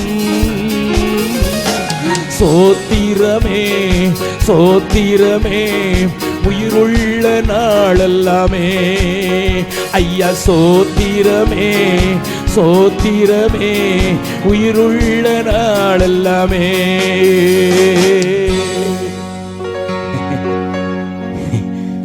தான் கெட்டு එනම් තමා නරක් වුණා, பிள்ளைய கெடுத்து දරුවවත් නරක් කළා, சுவாசியக்காரெல்லாம் உள்ள விட்டு එනම් මනවින කාරණා ඔක්කොම ඇතුල්ලා ගෙනල්ලා ஆகாப காட்டிலும் மோசமானதெல்லாம் செய்து ආහාබ්ටත් වැඩි යන ප්‍රෝග්‍රෑම් කරලා அந்த பாகாலின் தெய்வத்துக்கு பலிபீடத்தை கட்டி ඒ බාල් දෙවියට වෙලා පූජාසන කොට නගලා தேசத்தை கெடுத்து දේශේ නාස්ති කරලා சபையாரை கெடுத்து සභාව නාස්ති කරලා எருசலேம் குடிகளை கெடுத்து දේශේ වැසියන් නාස්ති කරලා நீ மற்றவர்களையும் திசை திருப்பினதினால் අන් මනුෂ්‍යන්වත් මුලා කරපු නිසා உன்னை அடிச்சு கட்டி பாபிலோனுக்கு கொண்டு போனேன். නුඹට පහර දීලා බැඳලා බාබිලෝනට ගෙන ගියා. நீ அங்க கெஞ்சி ஜெபம் பண்ண, එතන කන්නලව් කළා, தாழ்த்தி ஜெபம் பண்ண, යටහත් කළා, යාඥා කළා. அதனால நான் இறங்குறேன். ඒ නිසාම මනුකම්පා කළා. இதை மனதில் கொண்டு தான் මේ සිතේ තමාගෙන තමයි எப்படி நடந்தது என்பதை காண்பிப்பதற்கு ஒரு வசனத்தை சொல்லி இன்றைக்கு முடிக்கிறேன். කොහොමද සිදුුනේ කියන දේ පෙන්වන්නට වචනයක් පෙන්වන්නම් මම. மறுபடியும் யோவேல் தீர்க்கதரிசியின் புத்தகத்துக்கு திரும்புங்கள். නැවතත් යෝවෙල් පොතට අපි පෙරලා ගමු. முதலாவது அதிகாரத்தில் ஒரு வசனத்தையும் இரண்டாவது அதிகாரத்தில் ஒரு வசனத்தையும் வாசியுங்கள். පළවන පරිච්ඡේදයේ පදයක්ද දෙවන පරිච්ඡේදයේ පදයක්ද කියවන්න. முதலாவது அதிகாரத்தில் வாசிக்கலாம் 13வது வசனம். පළවන පරිච්ඡේදයේ 13 වන පදය. அதுக்கு முந்தின வசனம் சொல்லுகிற சந்தோஷம் மனுபுத்திரரை விட்டு ஒளிந்து போயிற்று. එනම් 12வது வசனம் 12 වන පදය. சந்தோஷம் மனுபுத்திரரை விட்டு ஒளிந்து போயிற்று. அப்படிப்பட்ட நிலையில එනම් ඒ වගේ තත්වයක ஆண்டவர் யோவேலை வச்சு என்ன சொன்னாரு? දෙවියන් වහන්සේ යෝවෙල් ගැන මොකක්ද කිව්වේ? ஆசாரியர்களே, பூஜகேனி ரட்டுடுத்தி புலம்புங்கள், ගෝනිරති යොතාගෙන විලාප කියන්න. பலிபீடத்தின் பணிவிடைக்காரரே, පූජාසනයේ සේවකයනි அலறுங்கள், කෑමොර ගසන්න. என் தேவனுடைய தொண்டரே, මාගේ දෙවියන් වහන්සේගේ සේවකයනි நீங்கள் ரட்டுடுத்தவராய் ராத்தங்குங்கள். போங்கள். ඇවිත් ගෝනිරදී ප්‍රවාහගෙන මුළු රාත්‍රිය වෙතන ඉන්න. இங்க லீடர்களா அனுப்பப்பட்டிருக்கிறவர்கள், மூப்பர்களா இருக்கிறவர்களுக்கு ஆண்டவர் சொல்லுகிறார். ඔබ නායකයන් වැඩිමහල්ලන් ලෙස ඉන්නන්ට දෙවියන් වහන්සේ කියනවාද? ஆனா இடையில இன்னொன்னு நடக்காத காண்பித்து கொடுத்துறாரு. அது உங்களுக்கு අතර ඒ දේම පෙන්වා දෙන්නම් ඔබට. ஆனா என்ன நடந்துச்சு? මොකක්ද එතන සිදු වුනේ? இன்னொரு ரதம் வேற ஓடி வருது. තව රථයක් පැමිණියා. அந்த 2வது அதிகாரம் 4வது வசனம். දෙවන පරිච්ඡේදයේ 4 වන පදය. அவைகளின் சாயல் அவர்களின் சாயல் குதிரைகளின் சாயலை ஒத்தது. குதிரைகளின் சாயலுக்கு ஒப்பா இருந்தது. அவைகள் குதிரை வீரரை போல ஓடும். அவைகள் குதிரை வீரரை போல ஓடும். அவைகள் ஓடுகிற 7வது வசனம், நேரம் இல்ல. 7வது வசனம். அவைகள் பராக்கிரமசாலிகளை போல ஓடும். அவைகள் பராக்கிரமசாலிகளை போல ஓடும். யுத்த வீரரை போல மதிலேறும். யுத்த வீரரை போல மதிலேறும். வரிசைகள் பிசகாமல், வரிசைகள் பிரசகாமல், ஒவ்வொன்றும் தன் தன் அணியிலே செல்லும். ஆமா, 2G 3G 4G 4.5G எல்லாம் அதாவது லைன்லே போகும். එක එක මාර්ගය උන්ගේ මාර්ගය උන් ගමන් කරන්න ඕය. எல்லாரும் திருன்னு முழிக்கிறீங்களா? உங்க ஊர்ல மொபைலுக்கு அட்வர்டைஸ்மெண்ட் அதுதானே. ஃபாஸ்டஸ்ட் வைஃபை இருக்கிறால இல்ல வைஃபை இருக்குது. එනම් ජංගම දුරකථන පිළිබඳ තිබෙන්නාව ඇවිල්ලා පෙන්වන්නව දේවල් මේවා තමයි 4G 5G ඉතාමත් වේගෙන් ක්‍රියා කරයි කියනවා. துபாயில பார்த்து கேட்டேன், எப்படி பிரதர் நல்லா இருக்கீங்களா? දුබයි දේශයව කොහොමද හොඳින් ඉන්නවද? நான் நல்லா இருக்கிறேனே. මම හොඳින් ඉන්නවා. உங்க வைஃப் எப்படி இருக்காங்க? ඒ භාර්යාව කොහොමද? வைஃப் போயிட்டானா வைஃபை இருக்குது. භාර්යාව ගියා වයිෆයි තියෙනවා. நான் கேட்டேன் வைஃபை போதுமா? මම ඇහුවා වයිෆයි එක ඇතිද ඔබට? வேற வழி இல்லைன்னு. வைஃப் இருக்கிற இடத்துக்கு வைஃபை வந்ததுனால தான் ஓடிட்டா. ஏன்னா நான் எப்பவுமே அதுக்கிட்ட தான் பேசிட்டு இருந்தேன். එනම් වයිෆ් ඉන්න ඕන ස්ථානයේ වෙලා වයිෆයි එක ආව. ඒක තමයි වයිෆ් ගියේ. ஊர்ல எவனோ அமெரிக்கால எவனோ ஒருத்தி பார்த்துட்டானா அவன் எழுதியிருக்கான், காஃபி சோ டேஸ்டி. அமெரிக்கா இங்கே இலங்கையில் இருக்கிறாரு, அவன் போஸ்ட் பண்ணியிருக்கான், coffee is so tasty, it smell so wonderful, if you want to take you please visit California. இவர் பார்த்துக்கிட்டு இருக்கிறாரு. அவர் ராத்திரி பக்கத்தில் அத்தான் நம்ம பிள்ளைக்கு ஜுரம் அடிக்கிறதுன்னு சொன்னா, அப்படியா கலிஃபோர்னியாவில் காஃபி ரொம்ப நல்லா இருக்குது. நம்ம அமெரிக்கா தேசம் යම් කෙනෙක් ඇවිල්ලා යම් දෙයක් කියලා මොඩ යවනකොට ඒ ගැන තමයි බලාගෙන ඉන්නේ මිසක් කියලා දරුවට යමක් වෙනවා කියලා භාර්යාව කියනකොට ඒ ගැන කලස්සලා வேற.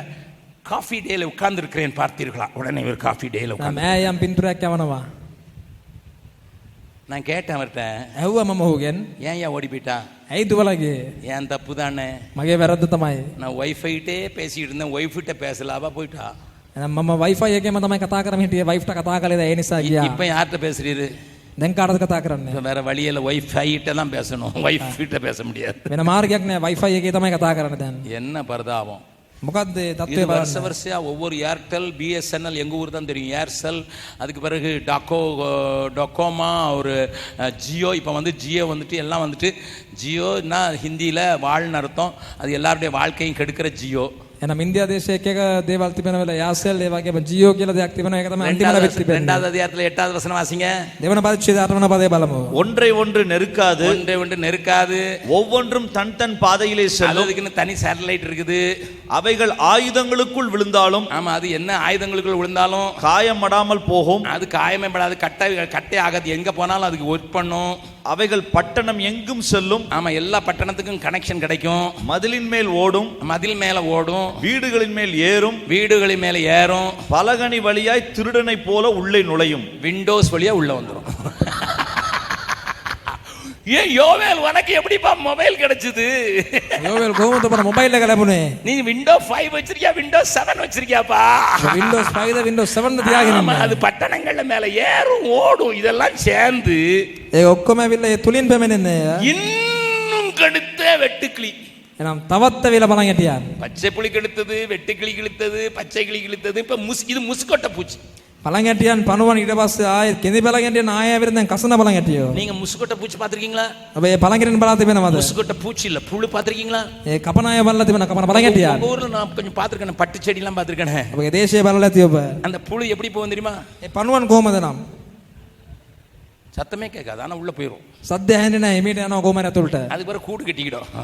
ඊට පස්සේ නැති කරලා තමයි එන්නේ. உலகமே மறந்து போயிடும். ලෝකය අමතක වෙයි. பக்கத்துல இருங்க சொல்லு, கையை. ළඟ ඉන්න කෙනාගේ අතල්ලා කියන්න. நீங்க மொபைல் இருக்கும்போது, ඔබ මොබයිල් එකේ ඉන්නකොට உமக்காகத்தானே ஐயா நான் உயிர் வாழ்கிறேன், உலகமே மறக்குது ஐயா, பெஞ்சாதி பிள்ளைகள் மறக்குது ஐயா, வேதம் மறக்குது ஐயா, எல்லாம் மறக்குது ஐயா. உண்மைதானே? ඇත්තනේද?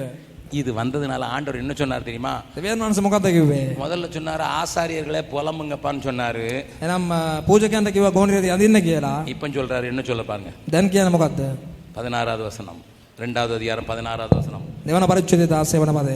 ஜனத்தை கூட்டுங்கள், ஜனத்தை கூட்டுங்கள், சபையை பரிசுத்தப்படுத்துங்கள், சபையை பரிசுத்தப்படுத்துங்கள், முதியோரை சேருங்கள், முதியோரை கூப்பிடுங்கள், பிள்ளைகளையும் பிள்ளைகளையும் பாலுண்கிற குழந்தைகளையும் கூட்டுங்கள், பாலுண்கிற குழந்தைகளையும் கூட்டுங்கள். மணவாளன் தன் அறையையும், மணவாளன் தன் அறையையும், மணவாட்டி தன் மறைவையும் விட்டு மணவாட்டி தன் புறப்படுவார்கள். மறைவையும் போட்டு புறப்பட்டு வந்து அழுங்க. සෙනග රැස් කර සුදෝ සභාවක් පවත්වන්න, මහල්ලන් එකතු කර ළමයින්ද කිරිදරුවන්ද එක්කාසු කරන්න, මනමාලයා තමාගේ ගෙයින්ද මනමාලියාගේ ඇතුළු ගෙයින්ද පිටතට එත්වා. ஏம்மா, பட்டைய உரிச்சிட்டு பா. එනම් මේ වටේ තිබෙනව දේ නැති විදිය. எடுத்துட்டு பா. ඒ නාස්ති වුණා. உன் பொருளாதாரத்தை அழிச்சிட்டு பா. ආර්ථිකය නැති කළා. உன் குடும்பத்தை நொறுக்கிட்டு பா. ඔබගේ පවුල නැති කළා. உன் பிள்ளைய பால் அடிச்சிட்டு பா. ඔබගේ දරුවන්ව පාලු කළා. எனக்கு 9 பேர பிள்ளைங்க இருக்கிறாங்க. මුණුපුරන් 9ක් ඉන්නවා මට. அதுல கடைசி பேரன் பிறக்கும் போது அவன் 7 மாசத்துல வெளியே வந்துட்டார் வாத்தியார். අන්තිම මුණුපුර ඉපදනකොට මාස 7ක්ම ආව එළියට. உலகத்தை பாக்குறதுக்கு அவ்வளவு ஆசை, அதனால 7 மாசத்துல வெளியே வந்தாச்சு. ලෝකේ බලන්න එච්චර ආසාවක් මාස 7ක්ම ආව එළියට. என் மருமகளுக்கு அறுத்து வெளியே எடுத்துட்டாங்க. ලේලිට ඇවිල්ලා කපලා තමයි එළියට ගත්තේ. அதனால அவன் கொஞ்சம் வீக்கா இருக்கிறான். ඒ නිසා ටිකක් දුර්වලයි. ஆனா சாப்பாடு ஊட்டுறதுக்கு ரொம்ப கஷ்டப்படுறா. කෑම දෙන්න ගොඩක් අමාරුයි. என் மருமக சாப்பாடு ஊட்டணும்னா கஷ்டப்பட, அவனுக்கு இப்ப 8 மாசம் ஆகுது. දැන් මාස 8යි යාට. ஆனா இப்ப சீக்கிரம் சாப்பிட்டுறான். දැන් මස් කනවා දැන්. நான் கேட்டேன் என் மருமகிட்ட, எப்படிமா இப்ப சீக்கிரம் சாப்பிட்றான்? කොහොමද දැන් මේවා කන්න කියලා ඇහුවා. வேற ஒண்ணும் செய்யல மாமா, மொபைலை வச்சு கார்ட்டூன் காட்டினேன், அதை பாக்குறதுல இதை ஒழுங்குறான். நான் මොබයිල් එකකින් ඇවිල්ලා කාටුන් පෙන්නුවා, ඒක බලාගෙන මේක ගිලින්න ගත්තා. மாசம் 8 தான் ஆகுது. இவரு பிள்ளை ப்ரீ மெச்சூர்டு பேபி வேற. එනම් වේලස්සරින්ම එළියට ආපු කෙනෙක්. ஆனா இப்பமே மொபைல் பார்த்துக்கிட்டே சாப்பிடுறதுனால உள்ள போறது என்னன்னு தெரியாமலே சாப்பிட்டுறான். දැන් මාස 8ෙම ඇවිල්ලා මොබයිල් එක බලාගෙන ඇතුළට යන්නේ මොකක්ද කියලා දන්නේ නැතුවම කන්න ගත්තා. நான் எனக்கு ஒரு வீடியோ வந்தது. වීඩියෝවක් ආවා මට. மொபைல் ரொம்ப பார்த்தா கண்ணுக்குள்ள பூச்சி வரும், புழு வரும்னு ஒரு வீடியோ வந்தது. நான் මොබයිල් එක ගොඩක් බැලුවොත් ඇවිල්ලා ඇස් වලට ඇවිල්ලා පණුව එනවයි කියලා. நான் என் 3 வயசு பேத்தி ஒருத்தி இருக்கா. එනම් වයස අවුරුදු 3ක මිනිබිරියක් ඉන්නවා. 3.5 வயசு பேரன் ஒருத்தன் இருக்கான். වයස 3මානක මුණුපුරෙක්. 4.5 வயசு பேரன் இருக்கிறான். වයස 4මානක මුණුපුරෙක්. இன்னொருத்தனுக்கு 3.25 வயசு. තව කෙනෙක්ට වයස 3යි කාලයි. இந்த 4 ஆண்டுகளையும் கூப்பிட்டேன். මේ පොඩි අය ඔක්කොම මට ගැහුවා. எல்லாம் பாருங்கன்னு சொன்னேன். ඔක්කොම එන්න කියලා කිව්වා. மொபைல் ரொம்ப பார்த்தா මොබයිල් එක වැඩිපුර බැලුවා නම් கண்ணுக்குள்ள இருந்து புழு வரும்னுட்டு புழு எடுக்கிறதெல்லாம் காட்டினேன். ඇස් වලින් ඇවිල්ලා පණුවේ කියලා පණුව ගන්න එක පෙන්නුවා. அது காட்டின உடனே அந்த வீடியோ பார்த்துட்டு அவன் என்ன குட்டி பேத்தி சொல்றா, පොඩි මිනිබිරියෙක් කිව්වා මේ වීඩියෝ බැලුවට පස්සේ, தாத்தா கவனிச்சு பாத்தீங்களா? හොඳට බැලුවද? நான் சொன்னேன், என்னடி கவனிச்சு பார்த்தேன், உனக்கு தான் காட்டுறேன், அதனால தான் பார்த்ததுனால காட்டுறேன். බලපු නිසා නේද ඔබට පෙන්වන්නේ කියලා කිව්වා. யார் கண்ணுல பூச்சி வந்தது தெரியுமா? பெரியவங்க கண்ணுல தான் பூச்சி வரும், எங்களுக்குலாம் வராது. කාගේ ඇස් වලින්ද දන්නවද පණුව ආවේ? ලොකු අයගේ ඇස් වලින් තමයි පණුව ආවේ කියලා කිව්වා. அட பாதகத்தி, அடப்பாவி, நீ எனக்கே பிரசங்கம் பண்றியடி. මටම දේශනා කළා. நான் நினைக்கிறேன் உலகம் முழுவதும் பிரசங்கம் பண்றேன். நீ ஏன் 3 வயசு பாத்து பேத்தி எனக்கு பிரசங்கம்? இது பெரியவங்களுக்கு தான், நீங்க பார்க்க கூடாது. தெரியுதா தாத்தா? தெரியுதா? பார்க்க கூடாது. පේනවද සීයේ? පේනවද? ලොකු අය තමයි බලන්න හොඳ නැත්තේ කියලා දේශනා කළා අය. மதில் மலியா ஏறும் பூச்சியை போல வரும், அது ஜன்னலோடி வரும். නම් පිටියෙන් පිටියෙන් ජනේලේ තුලින් පැමිණේ. அதனால யோவேல் சொல்றான், ඒ නිසා යෝබෙල් කියනවාද? வெறும் தலைவர்கள் மட்டும் அழுதா போதாது. வெறும் தலைவர்கள் மட்டும் அழுதா போதாது. එනම් නායකයන් පමණක් ඇඬුවොත් මදි. பிள்ளை அழணும். දරුවන් අඬන්න ඕනේ. பால் குடிக்கிற பிள்ளை அழணும். එනම් කිරිබොන දරුවන් අඬන්න ඕනේ. பால் குடிக்கிற பிள்ளை மனம் திரும்பணும். කිරිබොන දරුවන් පසුතැවිලි වෙන්න ඕනේ. பணிவிடை செய்கிற ஆசாரியர்கள் மனம் திரும்பணும். සේවය කරන පූජකයන් පසුතැවිලි වෙන්න ඕනේ. மணவாட்டி மனம் திரும்பணும். මනාලිය පසුතැවිලි වෙන්න ඕනේ. மணவாளன் மனம் திரும்பணும். මනාලය පසුතැවිලි වෙන්න ඕනේ. கல்லறை ஒரு காது, பூமியில ஒரு கால் இருக்கிற கிழடு மனம் திரும்பணும். එනම් සෝන් පොළේ ඇවිල්ලා කකුලක ඇවිල්ලා පොළවේ කකුලක තින්නා වූ එනම් වයසකයත් පසුතැවිලි වෙන්න ඕනේ. சொல்ல வசனம் சொல்லுது. அப்பொழுது 18வது வசனத்தை வாசித்து முடிக்கிறேன். දාරුණ පදේ කියවලා අවසන් කරන්නම්. அப்பொழுது கர்த்தர், அப்பொழுது கர்த்தர் தமது தேசத்துக்காக வைராக்கியம் கொண்டு தம்முடைய தேசத்துக்காக வைராக்கியம் கொண்டு தமது ஜனத்தை கடாட்சிப்பார். பக்கத்துல உங்க கையை பிடிச்சு சொல்லுங்க. ළඟින් ඉන්න කෙනා අතල්ලා කියන්න. இலங்கை கடாட்சிக்கப்படுறதுக்கு, එනම් ලංකාදේශයට අනුකම්පා පැමිණෙන්නට, இலங்கை மறுபடியும் வளர்றதுக்கு, ලංකාදේශය ආය වර්ධනය වෙන්නට, இலங்கையில சமாதானமும் சந்தோஷமும் மறுபடியும் வர்றதுக்கு, ලංකාදේශයේ සමාදානය ප්‍රීතිය නැවතත් එන්නට, இலங்கையில் பொருளாதாரம் நேர நிக்கிறதுக்கு, ලංකාවේ ආර්ථිකය හරි ගැහෙන්නට, ரணில் வந்தாலும் முடியாது, மகேந்தா வந்தாலும் முடியாது, தாத்தா வந்தாலும் முடியாது. தேவ சபை தேவனிடத்தில் வந்தால் மாத்திரமே முடியும். රනිල්ලාවත් හරියන්නේ නැහැ, මහින්දාවත් හරියන්නේ නැහැ, විල්ලා මොන සීයාවත් හරියන්නේ නැහැ. සභාව ස්වාමීන් වහන්සේලා நான் ළඟට உங்க යන්න. பிரைம் மினிஸ்டருக்கும் சொல்லுவேன், பிரைம் மினிஸ்டருக்கு செக்ரட்டரிக்கும் சொல்லுவேன், உங்க பிரசிடென்ட்டுக்கும் சொல்லுவேன். එනම් ජනාධිපති උනාත් වෙල්ලා අගමැති උනාත් මම කියනවා. என் ஜனம் என்றைக்கு மனம் திரும்பி அழுது தேசத்துக்காக புலம்புகிறதோ, එනම් මාගේ සෙනඟ පසුතැවිලි වේ කවදාද දේශය උදෙසා වැළපෙන්නේ. அன்றைக்கு தான் இலங்கையில் பிறக்கும் ஒவ்வொரு பிள்ளையின் மேலே இருக்கிற 1.5 லட்சம் கடன் அகலும். அப்படிப்பட்ட ஒரு செழிப்பு வரும். එනම් මෙවිට තමයි ඇවිල්ලා බිහිවෙන්න ඉන්නව දරුවාගේ පිටියේ තිබෙනව 1,01,000ක ණය ප්‍රමාණය නැති වී இந்த යන්නේ. தேசத்தை மூடி இருக்கிற வெட்கம் அகலும். එනම් මේ දේශයේ වැසී තිබෙනා වූ ලැජ්ජාව නින්දාව පහ වෙන්නේ. அப்பொழுது நடக்கும், நீங்கள் சம்பூர்ணமாய் சாப்பிட்டு திருப்தி அடைவீர்கள். එවිට නුඹලා සම්පූර්ණව අනුභව කරන්න ඕය, භුක්ති විඳින්න ඕය. யாரும் கண்ண மூட வேண்டாம். කවුරුත් ඇස් වහන්න එපා. எங்க தேசம் செழிக்கணும். අපගේ දේශයේ ශාස්ත්‍රීය எங்கள் වෙන්න ඕනේ. பிள்ளைகள் பரிசுத்தத்தை காத்துக்கொள்ளணும். අපගේ දරුවන් නැවල සුතකම ආරක්ෂා எங்க කරගන්න தேசத்துல ඕනේ. அசுத்தம் களையப்படணும். දේශයේ තිබෙන අපවිත්‍රකම් දුරු වෙන්න ඕනේ. அதுக்கு சபைதான் பொறுப்பு. සභාව තමයි වගකීම. சபையின் தலைவர்கள் தான் பொறுப்பு. සභාවේ නායකයන් තමයි වගකීම. சபையில இருக்கிற குட்டி பிள்ளைகள் பொறுப்பு. සභාවේ ඉන්න කුඩා දරුවන්ගේ වගකීම. பால் உண்கிற பிள்ளையும் பொறுப்பு. එනම් කිරිබොන දරුවන්ගේ වගකීම. கல்யாணம் கட்டின வாலிபர்களும் பொறுப்பு. එනම් විවාහ වුණා වූ තරුණයන්ගේත් වගකීම. தள்ளாடுகிற முதியவர்களும் பொறுப்பு. එනම් හෙල්ලෙනවිල්ලා මහල්ලන්ගේත් වගකීම මේක. அதை நம்புறவங்க மாத்திரம் ஐயா நாங்க பொறுப்புன்னு சொல்றவங்க மாத்திரம், நானும் பொறுப்புன்னு சொல்றவங்க மாத்திரம் அப்படியே எழுந்துற. එනම් මගේත් වගකීමක් කියන අය විතරක් ඔබ නැගිටින්න.